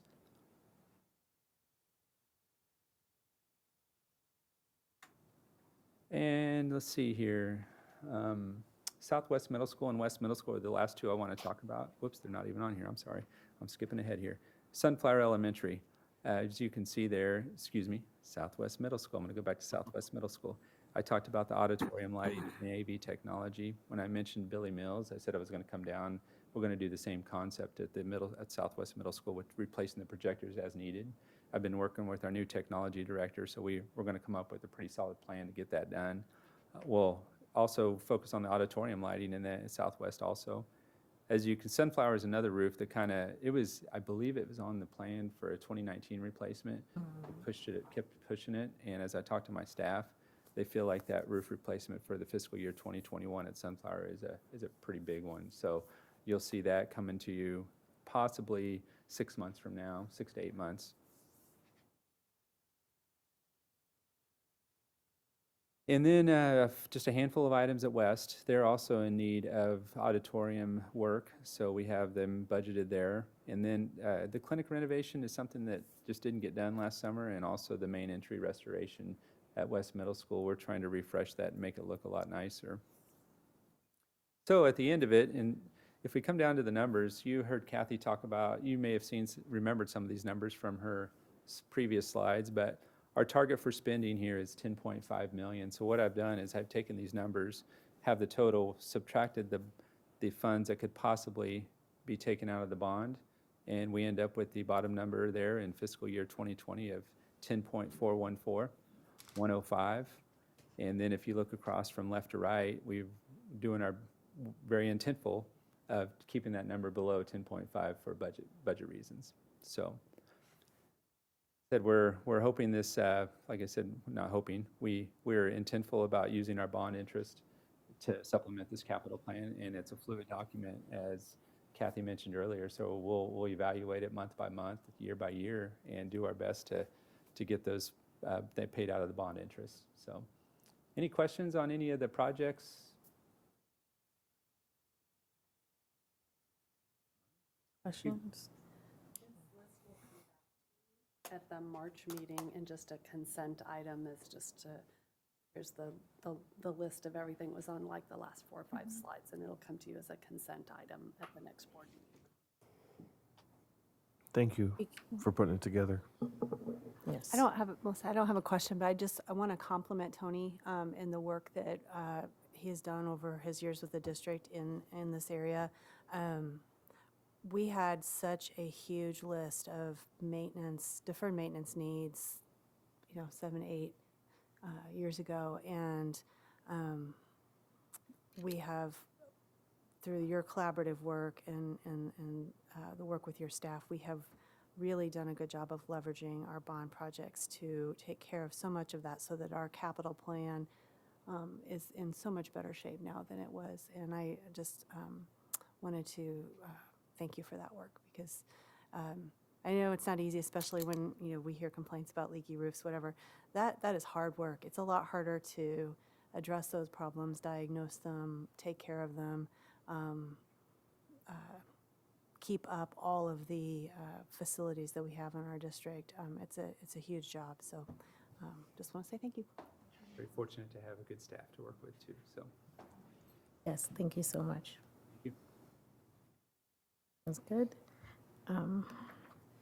At this time, we will recess to executive session. I'll just make the motion. I move the Board of Education recess to executive session for matters which would be deemed privileged in the attorney-client relationship under COMA with Dr. Anthony Lewis, Dr. Anna Stubblefield, and Brad Finkeldye invited to be present, and with the board to return to open session in this room at 8:30 with possible action to follow. Second. All those in favor? Aye. Aye.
Poor Lindsay. Just a sign.